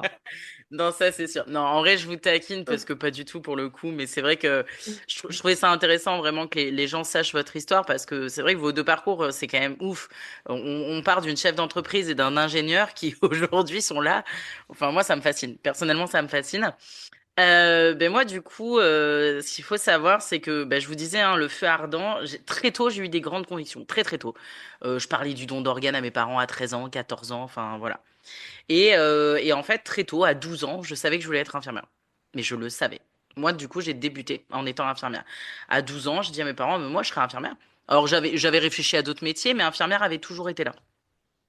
Donc, j'ai eu un cursus assez classique, c'est-à-dire, je passais mon bac, j'ai essayé d'avoir mon concours d'infirmière en même temps que le bac, je l'ai pas eu. Du coup, je me suis perdue un peu en fac d'espagnol parce que j'avais pris 18 au bac en espagnol. J'ai cru que j'étais bilingue, alors que pas du tout, hein. Parce que du coup, je me suis retrouvée avec des vrais espagnols. J'ai compris que bah, j'étais une truand, hein, encore une fois. Donc j'ai fait 3 mois de fac d'espagnol et à côté j'ai préparé mes concours d'infirmière et je m'étais dit bah voilà si j'arrive pas à faire infirmière c'est pas grave j'irai faire jeune fille au père en Amérique latine pour qui pourquoi je ne sais pas hein. Toujours Voilà. espagnol. Et voilà. Donc il y avait quand même toujours cet aspect voyage. Et c'est vrai qu'infirmière, ça répondait aussi à l'époque à un besoin de sécurité. Sans rentrer dans les détails, voilà, j'ai manqué de rien, mais j'ai pas non plus du tout vécu dans l'opulence. Donc besoin aussi de sécurité, d'un métier concret où je savais qu'il allait avoir du taf. Et avec cette idée de voyage. À l'époque, mon rêve, c'était de faire un tour du monde en tant qu'infirmière. Donc il y avait quand même déjà ces bases de je veux sauver la terre entière. Et il est là le problème. C'est que pendant très longtemps, j'étais vraiment dans un truc de sauveuse. Plutôt que de m'occuper de moi, pour le coup, chose que vous avez su faire, que moi je n'ai pas su faire, c'est bah viens, on va s'occuper des autres plutôt que de régler ces problèmes, Héloïse. Voilà. Et donc du coup, j'ai été une infirmière, mais c'était vraiment vocation et je me suis donné mes corps et âme dans mon métier. On va dire que les 5 premières années de ma vie d'infirmière, j'ai tout donné, mais à un stade au-delà de l'imaginable. Je ne comptais pas mes heures, j'en devenais même dur parfois avec mes collègues ou quoi, je ne supportais pas l'erreur, on devait tout donner aux patients, enfin c'était un truc. Maintenant, avec le recul que j'ai, je me dis, oh nom de Dieu, c'était quelque chose, hein. Et j'étais pas simple en plus parce que je ne tolérais pas l'inhumanité et le manque de professionnalisme en tant qu'infirmière. Donc j'étais très très dure. Mais la sévérité que j'avais envers les autres, c'était un quart de ce que j'avais envers moi. Mm. Donc vous vous doutez bien que j'ai pété un premier plomb. Voilà, donc au bout de 5 ans, je pète un plomb, je me retrouve à 26 ans à dire, bon allez, c'est bon, on arrête tout. Je pars faire un tour du monde en disant, je veux plus du tout être infirmière, nanani, nanana. Je me casse, je fais mon tour du monde, qui s'arrête à l'Océanie, du coup, hein, puisque j'ai fait vraiment tout ce qui est Nouvelle-Zélande, Australie, Hawaï, Nouvelle-Calédonie. Donc, c'est pas un tour du monde, c'est un tour de l'Océanie, Héloïse. Il est pas mal quand même. Ah, Mais c'est t'as très tourné sympa. le Non, monde. non. Si, ton tour du monde, c'est qu'il t'a été à l'autre bout du monde. Voilà. Exactement, exactement. J'ai fait un tour quand même. Et là, en fait, ça a été ma psychothérapie à moi. C'est-à-dire que je me suis jamais autant, ça va te plaire, Véro, je me suis jamais sentie autant ancrée. Il s'est passé des choses que je n'imaginais pas, c'est-à-dire que pour une fois, je suis arrivée là-bas, j'avais tout à reconstruire. En plus, je suis arrivée là-bas, enfin, sans rencontrer dans les détails, mais j'avais pas une thune, enfin, encore une fois, une entourloupe. C'est-à-dire que des potes m'avaient prêté l'argent pour que je passe les frontières parce que t'es censé arriver avec tant d'argent pour passer la frontière en Nouvelle-Zélande. Enfin, c'est tout un truc. Mais dans les faits, en fait, après, ils ont récupéré leur thune parce qu'ils étaient étudiants à l'époque. Et moi, je suis arrivée, j'avais genre 800 euros en poche et loué une auberge de jeunesse pour une semaine, c'est tout. Je Oui, ne tu parlais parlais pas pas la anglais. langue Voilà. et je ne parlais pas anglais. Mon Hmm. anglais était vraiment du niveau de Gad Elmaleh, Brian is in the kitchen. Et je parlais vraiment comme ça. J'avais appris Hello, my name is Eloïse, I'm a nurse in France, quoi. C'était vraiment ça. Bon, maintenant j'ai un accent beaucoup plus développé. Donc, une entourloupe. Et en fait, ben, je vous disais, ce feu, le besoin de tout détruire pour reconstruire. Je me suis pas laissé le choix. C'est-à-dire que je suis arrivée là-bas, je dis, bah là, meuf, on fait quoi? Là, vas-y, montre-nous un peu de quoi t'es capable. Donc je me suis retrouvée, voilà, bref, il s'est passé plein de choses et j'ai surtout rencontré des gens qui m'ont donné sans moi que je leur donne quelque chose. C'est-à-dire qu'avant, j'avais beaucoup ce système de je donnais, je donnais, je donnais, mais je voulais en échange quelque chose. En fait, je donnais pas pour donner, je donnais pour qu'on m'aime, je donnais pour toutes ces Recevoir. choses-là. C'était très malsain et je vous parle en toute honnêteté, hein. Et là, j'ai reçu et j'avais rien demandé, les gars, quoi. J'avais rien fait pour. Et sans le savoir, j'ai des amis encore qui datent de la Nouvelle-Zélande qui me sont très chers et sans le savoir, ils ont fait une révolution dans ma vie. Après, du coup, je suis retombée dans les soins infirmiers en Nouvelle-Calédonie. Et je fais, ah putain, je l'aime ce métier quand même. Mais du coup, j'avais pas la même dynamique. Et quand je suis rentrée en France, j'ai exploré le métier d'infirmière, c'est-à-dire que j'ai continué à voyager en France et au travers du métier d'infirmière. Et là, en fait, bah, j'ai été confrontée ok, j'adore ce métier plus que tout, mais c'est plus mes valeurs. Et la façon dont c'est fait aujourd'hui, ça ne me correspond plus. Et en fait, ce qui était difficile, c'était de voir la déchéance du système hospitalier. Je fais un peu de prévention, mais n'oubliez pas que derrière chaque blouse se cache un humain. Et que si des fois vous voyez certaines infirmières aigries ou méchantes, ben, peut-être que vous imaginez pas ce qu'elles ont vécu derrière. Alors bon, il y a des connasses, hein, on va pas se mentir, il y en a quand même qui sont des connasses, hein, disons les choses.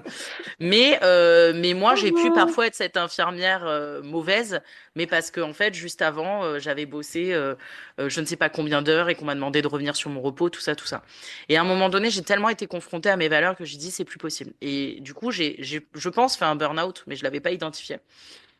Et du coup, j'ai voulu faire une pause mentale et je me suis mis dans un service beaucoup plus tranquille. Et le but, c'était ok, je fais quoi maintenant? Et là, en fait, le coaching m'est revenu. Et pour la petite histoire, mes potes m'ont toujours appelé la psy ou la coach. Parce que dans mon délire de sauveuse, évidemment, quand ça allait pas, on allait tous chez Héloïse. Sauf que ben, là, mon attitude avait changé. J'étais plus la sauveuse. C'est-à-dire que là, vraiment, je donnais pour donner. Et j'attendais pas forcément en retour. Et puis, il y avait ce truc-là. J'avais beaucoup d'a priori sur le coaching, mais vraiment, vraiment beaucoup. Pour la petite histoire, je disais que les coachs, c'était... désolé, je vais être vulgaire, hein, mais c'est mon vocabulaire. C'était des connards qui volaient de la thune ou des bouffeurs de pissenlit. Voilà. Pourquoi c'est toujours pas le cas?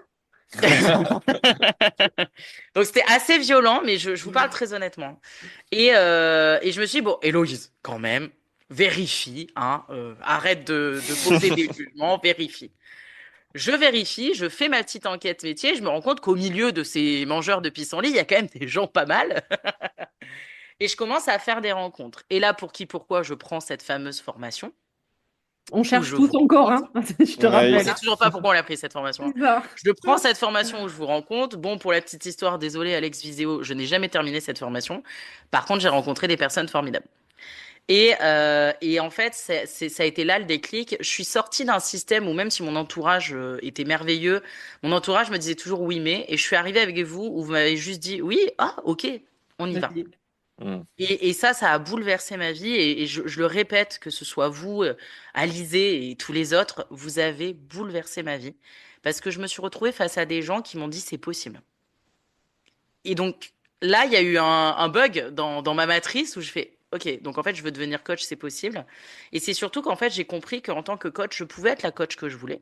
Donc à la fois drôle, avec un vocabulaire parfois un peu inadapté, mais en même temps très carré, très structuré, et que je pouvais juste être moi avec mes valeurs. Et là, ça a été la révolution et j'ai débuté cette école de coaching et où j'ai rencontré des gens merveilleux. J'ai continué de collaborer avec vous et en fait, j'ai découvert des outils. Tout ce qui me manquait à l'époque en tant qu'infirmière pour comprendre l'humain, bah là, je l'avais. Et du coup, maintenant, mon discours, c'est toujours j'ai quitté ma vocation pour ma passion. Et ma passion, en fait, c'est l'humain. Mm. Et le coaching m'a permis de m'en rendre compte. En fait, je suis fascinée par l'humain. Je suis fascinée par la compréhension humaine. Donc, au début, j'ai eu besoin de comprendre la mécanique du corps. Et je suis ravie d'avoir ça. Parce que ça m'aide toujours. Là, mon filleul, il y a pas longtemps, il s'est fait une petite fracture de la main. Donc, j'étais trop contente de lui dire, ah, mais alors, ça doit être une fracture. Bah, SOS main. Enfin, bon, bref. Il y a ces restes d'infirmière. Je regrette pas du tout ce parcours-là de comprendre la mécanique du corps. Mais maintenant, j'adore comprendre la psychologie et l'impact que ça peut avoir sur le corps. C'est aussi pour ça que je me suis intéressée aux neurosciences et que je m'y suis formée. Et en fait, je trouve que mon parcours, il est totalement cohérent dans le sens où je suis passée par la mécanique pour maintenant comprendre le psychologique. Et l'ensemble fait un mix assez tonique, on va dire, qui est que bah, je vis un rêve éveillé. J'ai pas l'impression de bosser. Je suis dans ma zone d'excellence, je pense. Les gens me fascinent. Je suis littéralement fan des gens que j'accompagne. J'adore mes journées. Mes journées se ressemblent pas du tout. Hier, j'ai fait un peu de coaching. Aujourd'hui, je fais un podcast. Demain, je serai sur une formation. Enfin, voilà. Et je suis vraiment en train de créer un idéal de vie que j'imaginais pas possible. Et ça me fait un petit quelque chose qu'on se quitte, même si voilà, on va pas vraiment se quitter, on va continuer à se papoter. Mais même ça, tu vois, jamais dans ma vie j'aurais cru qu'un jour je ferais un podcast. J'en écoutais même pas en fait à la base. T'en as Et deux maintenant, même, je te évidemment, Mm. rappelle. comment? T'en as Oui, deux c'est même, vrai. je te rappelle. Oui, j'en ai Ouais. même deux maintenant. Et finalement, en fait, toutes ces expériences et c'est là où c'est fou parce que, comme je vous dis toujours, moi, à la base, c'était l'impossible devient possible. Je veux vivre de mes rêves, mais maintenant, en fait, je vis même des rêves que j'avais pas et qui, en fait, se font et c'est juste dingue. Et donc voilà Mm. un peu ce parcours un peu, Je voudrais, un peu particulier, mais qui est le mien. ouais, mais je Et, voudrais euh, juste te et rajouter après. Je te coupe, pardon. C'est je t'en très prie. mal élevé. Non, non, je Tu t'en auras le prie. droit de me taper après. Pour les Jamais. personnes qui se disent, ouais, mais c'est impossible pour moi par rapport à ma vie, je voulais juste quand même mettre en lumière le fait que quand on s'est connus, justement quand tu t'es lancé sur l'histoire du coaching, juste Héloïse, à 5 heures du matin, elle était à l'hôpital, au taf, d'accord, avec sa blouse Mm. d'infirmière. Et à 22 h 23 h elle était encore en coaching, encore en cours. Voilà, on l'a connue, Héloïse, dans ces conditions à peu près pendant 8 mois, 8, 10 mois, Mm. d'accord, où elle a jonglé entre les deux. Voilà, donc moi, quand il y a des personnes qui disent oui, non, mais toi, ouais, mais toi, c'est ok, c'était possible pour toi et moi, c'est pas possible. Si, c'est toujours possible, c'est juste qu'à un moment donné, vous faites pas le choix, vous voulez pas faire ce choix. Point final. Si vous voulez réellement, vous pouvez, et je considère qu'Héloïse en est la preuve vivante. C'est vrai. Non, mais tu fais bien de le rappeler. Et il y a aussi ce truc qui vous avez tous fait marrer, mais qui est une réalité. J'ai débuté l'auto-entrepreneuriat avec 3,49 € sur mon compte. Mm. Je Je n'avais pas confirme, d'argent. j'ai vu son compte. Ah là, je n'avais pas d'argent et la seule sécurité, c'était Pôle emploi. Mais bon, quand tu démarres avec 3,49 €, bah, du coup, tu, bah, tu nourris ton Oui, découvert. Non, non, il y mes a débuts mieux. ont été alors, assez chaotiques, oui et non. J'en tire une magnifique expérience, mais partie du principe que j'ai fait tout ce qu'il fallait pas faire. C'est-à-dire que j'avais pas bien fait pour mes trucs Pôle emploi. J'ai débuté, j'avais pas les thunes. J'ai dû accompagner mon grand-père en fin de vie, ce qui m'a fait prendre beaucoup de retard.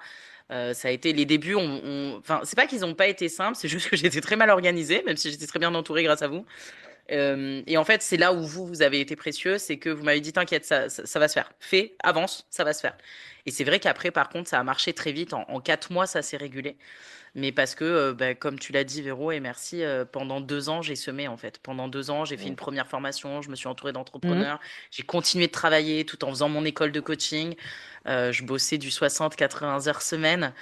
Et toutes ces graines que j'ai semées, finalement, après, quand je me suis vraiment lancée, ont rapidement pris, c'est vrai. Mais ça a été 2 ans 2 ans où heureusement que vous étiez là, clairement. Et je parle de tous ceux qui sont aussi en off, hein, de toute cette team qu'on a. Heureusement que vous étiez là. Et si je peux me permettre là, du coup, de donner un conseil, même si en coaching on donne pas de conseils normalement, quand vous vous lancez dans des aventures telles que celle-ci, peu importe votre reconversion, entourez-vous, nom de Dieu, entourez-vous de gens Ah oui. sont dans un domaine proche du vôtre ou pas proche du vôtre, mais qui seront complémentaires et qui vous soutiendront et qui vous diront que c'est possible et qui vous diront aussi quand vous faites du caca et qui du coup vous amèneront une autre piste en fait. Et moi, je pense que c'est vraiment ça qui m'a aidé, qui m'a sauvé. N'oublions pas que je sors d'un sacré syndrome de la sauveuse à la base et que je n'ai plus du tout maintenant. Et c'est énormément en partie grâce à toute cette team qu'on s'est créée. Magnifique. Oui. Et du coup, On arrive à la fin avec ces questions. Vous Oui. l'avez et avec ma vous petite l'avez question. entendu, la truande. Voilà. Non, mais en fait, c'est une question un peu déclaration d'amour, parce que vous le savez, hein, moi j'aime l'amour, j'aime l'amour. En fait, je voulais juste vous poser la question, et je vais débuter pour Oui. désamorcer le truc, On t'aime, de Héloïse. finalement, qu'est-ce que vous préférez chez l'autre? Donc, qu'est-ce que moi je préfère chez toi, Véro? Qu'est-ce que moi je préfère chez toi, Thibaut? Ah, la question qui Et tue. Mhm. inversement, qu'est-ce que vous préférez? Qu'est-ce que vous admirez? Qu'est-ce qui vous fascine chez l'autre? Et je suis mignonne, je débute, comme ça vous laisse le temps de Ouais, réfléchir. merci, c'est gentil. Je débute par notre Véro, puisque sans elle, Oh, merde. les podcasts ne démarreraient pas, hein. Ouais, voilà, déjà. Et ça a du lien, ce que je viens de dire. Moi, la première chose qui me fascine chez toi, Véro, vraiment, c'est ta voix. Et je trouve que c'est important de le dire, parce que j'ai le droit d'avouer que ça a été parfois un petit complexe ou que c'était quelque chose chez toi où voilà, t'avais peut-être parfois besoin de réassurance. Est-ce que j'ai le droit de le dire? Oui, je ne Voilà. juge pas. Et en fait, ben moi, c'est ta voix. T'as une voix qui, je trouve, pose les choses. Ta voix, et pour moi, ta voix est un atout. Donc, tu vois, des fois, ce que l'on voit comme un défaut, ben, pour moi, c'est un atout. Elle est reconnaissable entre mille. Elle a un effet sur moi. Alors, je sais pas dans quelle onde tu es, mais il y a un truc. Il y a littéralement un truc. Je vois Et empathie. vraiment, je tiens à te le dire. C'est pas pour te faire plaisir, c'est très sincère. Ta voix, il y a quelque chose. Euh, Ça pose. C'est ta voix, c'est Véro, c'est toi. Et cette voix, je sais pas, tu disais, voilà, tout à l'heure, tu disais, je ne suis que résonance, ou tu parlais de ça, qu'en fait, ton corps, ton cerveau, tout ça, ben justement, ta voix, elle résonne, et au travers de ta voix, ben, il y a beaucoup de choses qui se transmettent. Tu portes ta voix, tu portes tes messages, tu apaises avec ta voix, tu consoles, tu rassures, tu transmets. Donc, cette voix, elle apporte beaucoup de choses. Donc, moi, voilà, je trouvais important de mettre en valeur cette fameuse voix que tu as. Merci infiniment. Voilà, sinon, ben, l'introduction n'aurait pas la même saveur sans ta voix. Et Oui, c'est ça, oui. c'est vrai. Et la deuxième chose qui me fascine chez toi, Véro, et c'est important aussi de le dire, c'est justement cette capacité que tu as à te prioriser. Clairement, tu le dis, c'est quelque chose que tu prônes et tu le fais. Parce qu'il y en a plein qui le disent mais qui ne le font pas. Et toi, tu le fais. Et ça, c'est un truc que je trouve très fort chez toi. Vraiment, tu sais te prioriser. Donc, du coup, quand tu donnes vraiment. Tu vois ce que je veux dire? Il n'y a pas de... Si tu donnes, en fait. Tu donnes parce que dans tous les cas, ça n'a pas d'impact sur toi puisque tu fais de toi ta priorité. Et tu parles d'ancrage. Et c'est vrai que sur ça, mais t'es tellement ancré. Et je trouve ça fascinant. Je trouve ça fascinant parce que énormément de gens le prônent mais ne le font pas. Mhm. Et vas-y que ça te donne des grands discours et que fais ci et que fais ça et que machin. Et tu les vois dans leur vraie vie, tu fais ah ouais, bah, c'est bien beau de raconter des conneries pareilles. Toi, non. Tu sais faire de toi ta priorité. Tu le prônes, tu le fais, tu le dis. T'es intègre sur ça, mais il y a vraiment ce truc. Et voilà, ça me fascine. Donc, je voulais te le dire et je trouve ça très beau, très fort en toi. Et c'est important de le reconnaître. Donc, voilà les deux merveilleuses choses que je voulais te dire. Merci infiniment. Et Magnifique. c'est vrai que nous avons eu par le passé, au début, justement, quand j'ai introduit cette notion de je suis ma priorité, il y a eu quelques zones de fritage, nous allons dire, de frottement entre Mais oui, Héloïse et moi, parce qu'elle ne comprenait pas mon discours. Et je dis, tu comprendras. Alors, je vais te faire la réponse que je fais aux élèves Reiki. Je fais, tu comprendras plus tard, petit scarabée. Et petit scarabée est en train de comprendre, finalement. Ce que je vis et comment je le mets en place, c'est que oui, on est notre priorité. Donc oui, ça signifie effectivement de savoir dire non aussi, ou alors non, enfin oui, mais pas de suite, ou non tout court, hein, ou alors, et moi je dis toujours, et ça faisait partie aussi des choses sur lesquelles on n'était pas branché pareil, c'est-à-dire que c'est mon plaisir avant ton plaisir, et que quand je dis toujours, moi quand je fais plaisir aux autres, c'est qu'avant tout ça me fait plaisir, donc automatiquement c'est un plaisir totalement sincère derrière. Donc merci infiniment pour ces mots qui me touchent. c'est très sincère, vous connaissez mon authenticité, hein, pour le coup, Oui, ça je confirme. ça, y a pas de doute. Maintenant, à ton tour, Thibaut, de passer sur le grill. Oui. Ah Euh, oui, c'est toi qui parles, d'accord. ah bah oui, Ah bah ah oui. bah oui. Ah oui, vas-y, vas-y. Ensuite, c'est à votre tour. Moi, Thibaut, ce qui me fascine chez toi, vraiment, c'est quelque chose qui est profondément en toi, c'est ta douceur.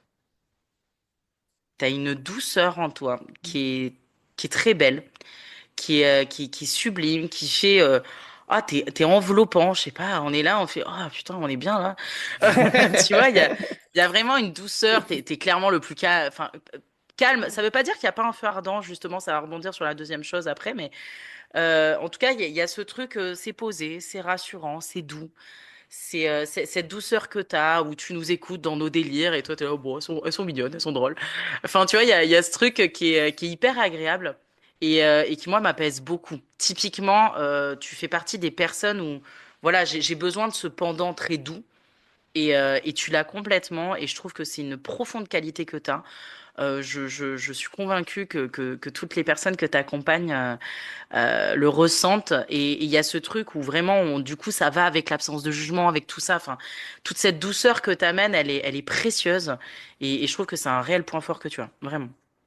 Vraiment, vraiment. Merci, c'est Et gentil. la deuxième chose, justement, bah, c'est pas contradictoire, mais c'est que derrière cette douceur, pardon, se cache beaucoup de conviction.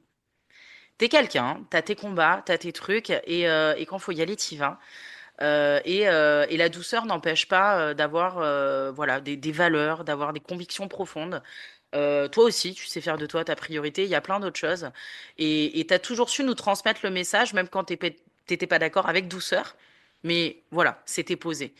Et ça, je pense que c'est une vraie force que tu as parce que c'est pas parce qu'on paraît doux et calme que derrière, il n'y a pas un feu ardent, justement. Hmm. C'est pas antinomique, bien au contraire. Et je pense que tu t'es trouvé dans cet équilibre au travers de ton travail désormais. Et c'est important de le souligner. Et moi, les gens qui ont des convictions comme ça me fascine parce que c'est important aussi. Les valeurs, les convictions, c'est ce qui nous façonne, c'est ce qui nous guide. Et je pense que tu as des très jolis guides qui, en tout cas, moi, me parlent. Donc c'est vraiment deux qualités que tu as et que je trouve sublimes. Et je trouve important de vous le dire en cette Super, merci. dernière séance de podcast. À votre C'est- tour! Ouais, je vais y aller, je vais y aller. Parce que là, j'ai reçu, je vais rendre maintenant. Tu viens de le nourrir. Alors, moi, je vais commencer par toi, Véronique. Déjà, moi, je dirais, l'aplomb, en fait, le cadre. Moi, je pense que dès le départ, c'est quelque chose qui m'a surpris et qui m'a subjugué, en fait. Je me rappelle, dès le départ de cette formation, quand on s'est rencontrés, hein, mais vraiment, tout départ, on avait tous des questions, des interrogations. C'est pas que tu n'en avais pas, mais en fait, il y a voilà une certitude à l'intérieur malgré tout et du coup ça va avec le deuxième point, c'est-à-dire que je trouve que tu amènes ton univers et dans cet univers bah, il y a une cohérence, il y a un lien, il y a plein de connexions et on peut venir bah, jongler, picorer ce qui nous intéresse, ce qu'on veut prendre, tout est amené avec de la bienveillance. Il y a effectivement ce que tu amènes et la vision, mais en même temps la capacité d'entendre que les personnes en face sont pas forcément prêtes, sont pas forcément à l'aise d'atteindre et d'expérimenter ce en quoi tu es. Et il n'y a pas cette notion de je vous prends de haut. Je trouve qu'on peut parfois retrouver. Non, là en fait c'est un cadre. Donc on arrive, bah, on sait en fait, on arrive dans l'univers, donc ton univers, ton cadre effectivement, bah, une posture, en fait. C'est une base, en fait. Moi, le mot vraiment, le premier derrière ça, c'est la base. Et c'est à l'image, je pense, bah, de ce podcast, c'est qu'en fait, bah, la base de notre podcast, en fait, c'est Véronique. Véro. Et ça, en fait, c'est un bonheur au quotidien. Quand on échange avec toi, quand on travaille avec toi, quand on construit tout ça, de se dire, bah, en fait, on a cette base, on a Véronique sur qui on peut compter, qui va pouvoir cadrer les choses, qui va effectivement aussi pouvoir dire les choses à un moment donné, être clair, être précis, s'il y a besoin de se dire les choses. Et mon Dieu, que c'est fondamental, même pour moi, hein, tu l'as dit, Héloïse, effectivement, qui va être dans cette douceur aussi avec ses convictions, mais il y a un moment donné, bah, on a aussi besoin de pouvoir dire les choses, de pouvoir fixer des choses. Donc, ce cadre et en même temps tout cet univers qui est extrêmement riche, extrêmement profond, alors en plus de base d'où je viens, complètement déconnecté de tout ça, hyper intéressant. Et c'est vrai que dès le départ, de se dire, waouh, en fait, l'aplomb, la base, et qui vient quelque part amener une sécurité, quelque chose qui permet de se dire, OK, je sais où je suis et je sais qu'en face, j'ai quelqu'un qui a une cohérence, je vais pas n'importe où, en fait, et on va pas me raconter n'importe quoi. Et ça, bah ça c'est un bonheur en fait au quotidien, dans les échanges, dans les accompagnements, dans ce qu'on partage, de se dire voilà, on sait où on met les pieds et on sait que peut-être pas qu'on est tenu par la main parce que je pense que tu mets de l'autonomie là-dedans, mais en tout cas on sait que tu es à côté et que tu surveilles ce qui se passe. Et ça c'est un bonheur. Merci infiniment. Putain, il faut que je sorte les mouchoirs. Je n'avais pas prévu de pleurer. Ah, j'adore faire des trucs Et, comme ça, moi. Oui, et pour merci. toi, Héloïse, c'est vraiment ce que tu as amené avec le feu, en fait. Je trouve il y a un... En fait, déjà c'est plein de vie. C'est plein de vie. Et ça, mon Dieu que c'est un bonheur en fait. D'avoir des gens qui sont autant remplis de vie et qui se battent autant pour la vie. Je crois que je sais plus si tu racontes dans un podcast, mais en tout cas, je sais que même dans des échanges avec toi, tu es capable de parler d'un instant de bonheur, se mettre au soleil, à faire cuire des pâtes dans une casserole. Enfin voilà, de la simplicité de la vie.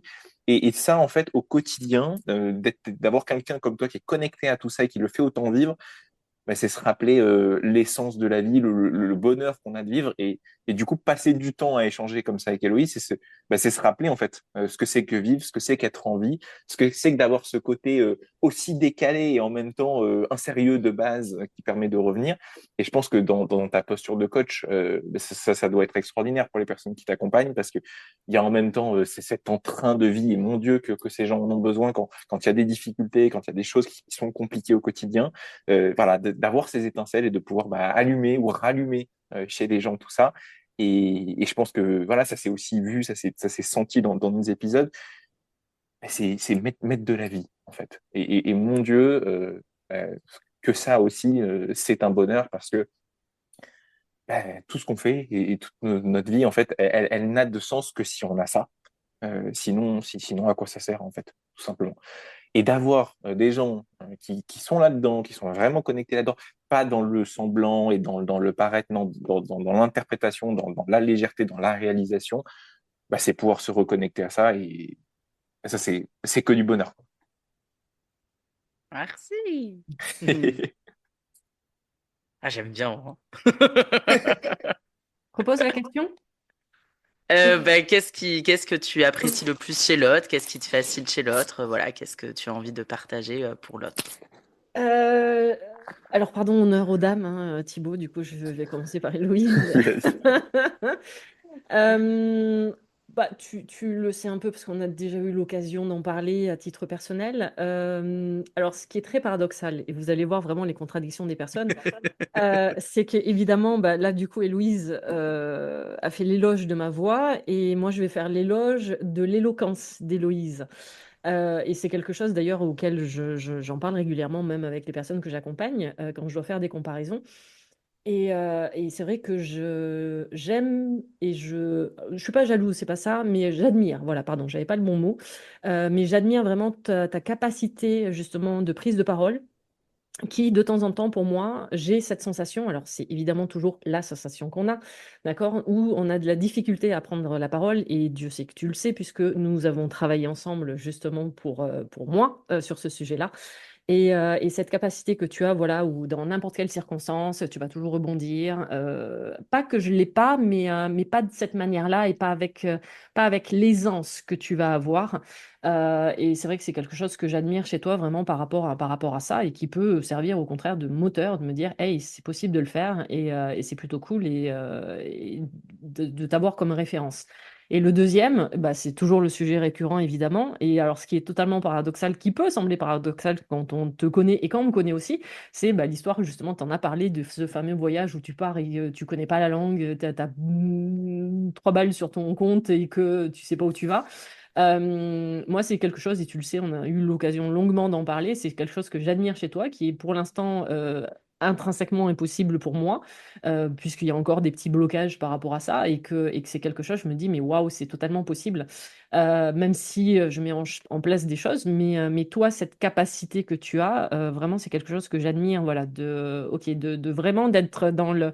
On parlait d'ancrage tout à l'heure, de lâcher prise, mais en fait, c'est exactement ça, c'est-à-dire que je fais totalement confiance dans le process. Je sais pas où je vais, je sais pas comment je vais le vivre, et en fait, je m'en fous. En fait, le but, c'est de le vivre, et on revient sur ce mot, justement, Thibaut, de vivre, en fait, grosso modo. Et ça fait partie des choses, voilà, des 2 points. Alors, il y en a d'autres, évidemment, mais nous resterons dans le, comment dire, dans ce qui est audible et qui passe sur un podcast. Mais voilà, vraiment ton éloquence, cette capacité en fait de rebondir sur tous les sujets. D'ailleurs, c'est pour ça que Thibault l'a dit tout à l'heure, à chaque fois, il fait alors Héloïse, donne-nous le cadre, vas-y. Et voilà, au moins comme ça, on s'appuyait sur toi. Parce que nous, évidemment, qu'on n'avait rien préparé et que le cadre a fait attends, il faut que je relise mes notes. Voilà. Et donc, toi, pouf, on appuie sur un bouton, c'est la capacité en fait. On appuie sur le bouton Héloïse et hop, c'est bon, elle est partie. Donc, c'est vraiment ça.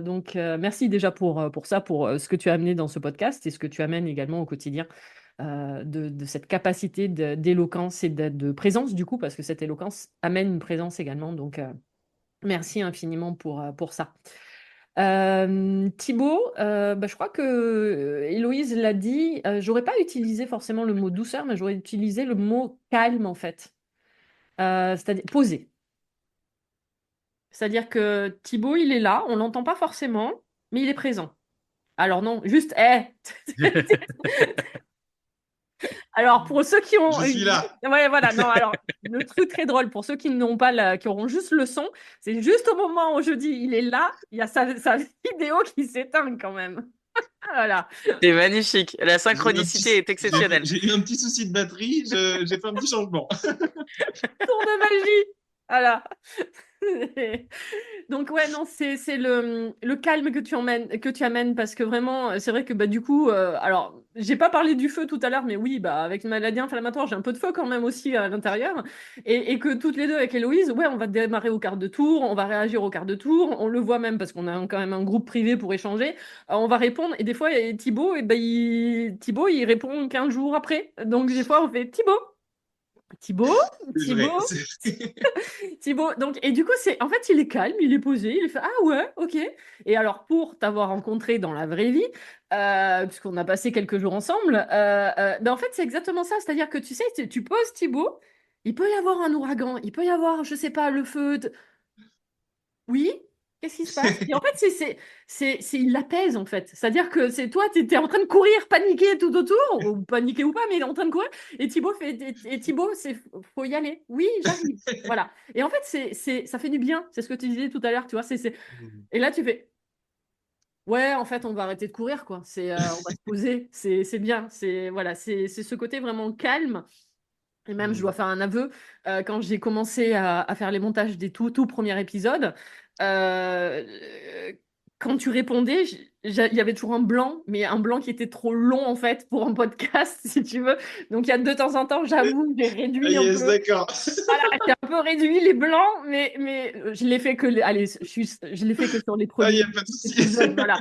Mais tu vois, c'était le truc de dire, Ah oui, ça avec, va avec. avec Héloïse, on répond au quart de tour, et puis là, je vais, Euh, Thibaut, coucou Thibaut, voilà. Mais en fait, c'est le côté pratique, c'est justement, si on prend l'illusion, si je prends, pas l'illusion, mais l'allusion, pardon, c'est qu'avec Héloïse, on va être justement dans ce côté yang, vraiment en action, et Thibaut, en fait, c'est le côté yin, alors ce qui est très drôle, parce que c'est paradoxal, puisque normalement, c'est ouais. l'inverse du point de vue médecine chinoise, mais du coup, t'es notre yin, en fait, t'es notre, wow, ok. Thibaut, il est calme, il est tranquille. Ouais, Il y a clairement. une tempête, Thibaut. Ah ouais? Ok, voilà. Et ouais, ça fait du bien en fait. Parce que sinon, si on avait été les trois mêmes caractères dans ce podcast, Ouais. ça aurait été une cacophonie quand même. À un moment donné, déjà que c'est parti en cacahuète, voilà. Donc non, c'est ce côté, voilà, très... Héloïse a utilisé doux et moi, calme, voilà, posé. Tu vois, voilà, c'est vraiment ça et que c'était notre moment de pause dans ce podcast. Donc, merci pour ça. Voilà. Avec grand plaisir. Merci beaucoup. Alors, c'était pas mal finalement, ma petite question. Est-ce que ça fait pas du bien de se faire des déclarations d'amour un peu? Merci. Que tu nous le fasses à l'envers jusqu'à la fin, hein, en fait. Hein. Je garde ma position de truand. Et est-ce que l'on peut faire un petit truc? J'avoue, je veux aussi le dire à Alizée quand même, notre Oui. petite Alizée d'amour. Moi, je tiens aussi à en profiter dans ce podcast pour la remercier parce que déjà, elle nous a compris tous les trois. Elle a été Ouais. très à l'écoute de nos besoins. Elle a été force de proposition. Elle a sa boîte To Do Ben Studio et c'est une graphiste juste merveilleuse. Franchement, si un jour les gens ont besoin de graphistes, ne cherchez pas. Vous allez voir Alizée de To Do Ben Studio. Elle continue de collaborer, que ce soit pour toi, Ah oui. Véro, pour moi. Enfin voilà. Moi aussi, j'ai bossé avec elle. Parfait, voilà, Thibaut aussi, enfin, on a tous bossé avec elle et c'est vrai que c'était un peu, elle était plus en retrait. Elle papotait pas avec nous dans le podcast forcément, mais c'est quelqu'un qui a toujours donné son avis, qui nous a toujours Oui, soutenus. Et justement, elle, ses qualités à elle, c'est évidemment son esprit artistique et son esprit critique. C'est quelqu'un de très authentique, qui est d'une exactement, sincérité absolue tout à et fait. qui est toujours très juste. Donc, Voilà, je je profite pour lui faire un comprends très gros bien. big up. Voilà, Et qui elle te comprend dira très qu'elle est... bien l'essence des choses, de ce qu'on veut lui dire et le Exactement. faire lui, voilà, dans la dimension artistique. Donc, le bonheur absolu quand on fait appel à Ah, une une artiste. pépite. Et qui te Une dira pépite. que, bon non, moi je suis pas du tout connectée, effectivement, et qu'à chaque fois qu'elle te sort le projet, tu fais oui, évidemment que tu n'es absolument pas connectée. Je t'aime à l'Élysée et tu le sais, mais à chaque fois elle me fait le coup. Tu Voilà. viens de te prendre une punchline, Alizé. C'est Merci que je cadeau. l'aime. Mais Ouais. voilà, à chaque fois, c'est une graphiste aussi, ok, mais c'est une artiste aussi derrière. Et effectivement, à chaque fois, elle sait trouver. Nous, on arrive avec le bon, la brute et le truand, bah, démerde-toi avec ça, quoi. Et en fait, c'est elle qui nous trouve l'univers, justement, avec ces couleurs orange, avec ce cactus, de prendre le film, en fait, et de partir sous cet univers. Le logo de mise en lumière holistique, c'est elle qui me le met en valeur l'année dernière également. On travaille ensemble sur le futur livre. Toi, je sais, Hello, vous êtes en train de bosser sur une formation aussi. Donc oui, évidemment. Et il n'y aurait pas ce logo, il n'y aurait pas ce visuel du psy, bah, ça aurait peut-être fait aussi une énorme différence. Et elle a parfaitement compris justement Oui, l'essence oui. qu'on voulait par rapport à ça. Donc évidemment, merci infiniment pour tout son travail et tout ce qu'elle a mis en place, hein, tous les visuels qu'elle nous a créés également. Je ne suis pas sûre de te remercier pour les prises de photos qu'on a dû faire, mais ça, c'est un autre débat. Et voilà. Merci infiniment. Un épisode un peu long, mais c'est pas grave, on s'est fait plaisir pour le dernier. Ben oui, Puisqu'en même temps, comme on a dit dès le départ, on a fait tout à l'envers, on s'est présenté hey à la fin au dernier épisode. Voilà. Mais au moins, comme ça, vous connaissez notre histoire, vous connaissez la genèse de ce podcast. Et qu'on est très heureux d'avoir partagé déjà ce moment entre nous, parce qu'à chaque fois qu'on s'est vu, à chaque fois qu'on se faisait nos visios, c'était quand même déjà un partage juste entre nous trois, voilà. Oui, enregistré et que du coup vous avez la capacité d'écouter, mais c'était un chouette moment déjà juste pour nous tous les trois, pardon. Et je pense que même si au pire des cas ils n'étaient pas enregistrés, c'était ok pour nous et de dire ok, ça nous fait grandir. Et comme tu l'as dit, Héloïse, c'était des moments qui nous permettaient aussi de comprendre, d'avoir un point de vue différent, complémentaire et de dire ah ouais, pas si bête et j'avais pas cette vision-là, mais ça peut être intéressant aussi dans mon approche. Donc donc merci pour tout ça, puisque du coup, oui, je suis à la base, même si j'ai été truandée, mais merci d'avoir accepté mon délire, du coup, de départ, ma proposition de départ et d'avoir permis, par le biais de mise en lumière holistique, mais du coup, par le biais de la vie aussi du psy, la coach et le mentor, d'avoir sa propre vie, puisque moi, c'était pas l'idée de départ, donc heureusement que vous avez été là pour le faire vivre également. Merci tout le merci. monde. Et merci à vous hein, qui nous avez écoutés, qui étaient là, rebondir, pour faire des propositions, poser des questions. Enfin, voilà, c'est un bonheur. C'était vraiment l'objectif hein, de proposer ces trois avis, ce partage entre nous, se dire la conversation qu'on pourrait avoir tous les trois, autant en faire profiter le plus grand nombre et puis parler de tous les sujets qui viennent en fait au fur et à mesure. Merci. Exactement. Merci aux gens d'avoir fait vivre ce podcast. Merci infiniment. Et à une prochaine fois, pourquoi pas, ailleurs, ici, on ne sait jamais. On ne sait pas ce que nous réserve l'avenir. Exactement. Oui, ne jamais dire jamais. Exact. Ouais, je crois qu'on a démontré dans ce podcast qu'on était bien placé, effectivement, pour ne jamais dire jamais. Du moins là, au moins, ce 14e pour l'instant et le dernier, on verra plus tard. Affaire à Merci fort. suivre. Affaire à suivre, c'est ça. Ciao, ciao. Merci tout le monde. Au revoir. Cette émission est maintenant terminée, en espérant que vous ayez passé un agréable moment en notre compagnie, riche et sûrement piquant, dont il naîtra peut-être des clics sur votre curiosité et des déclics sur vos certitudes. Ici, aucune langue de bois, au contraire, authenticité et spontanéité sont au rendez-vous du podcast Le Psy, la Coach et le Mentor. Nous avons déjà hâte de vous retrouver pour le prochain épisode. N'hésitez pas à vous abonner sur votre plateforme d'écoute favorite pour nous suivre, à liker, à vous abonner sur notre chaîne YouTube, à partager cet épisode sur les réseaux sociaux et surtout à commenter afin que nous puissions échanger avec vous sur ce sujet.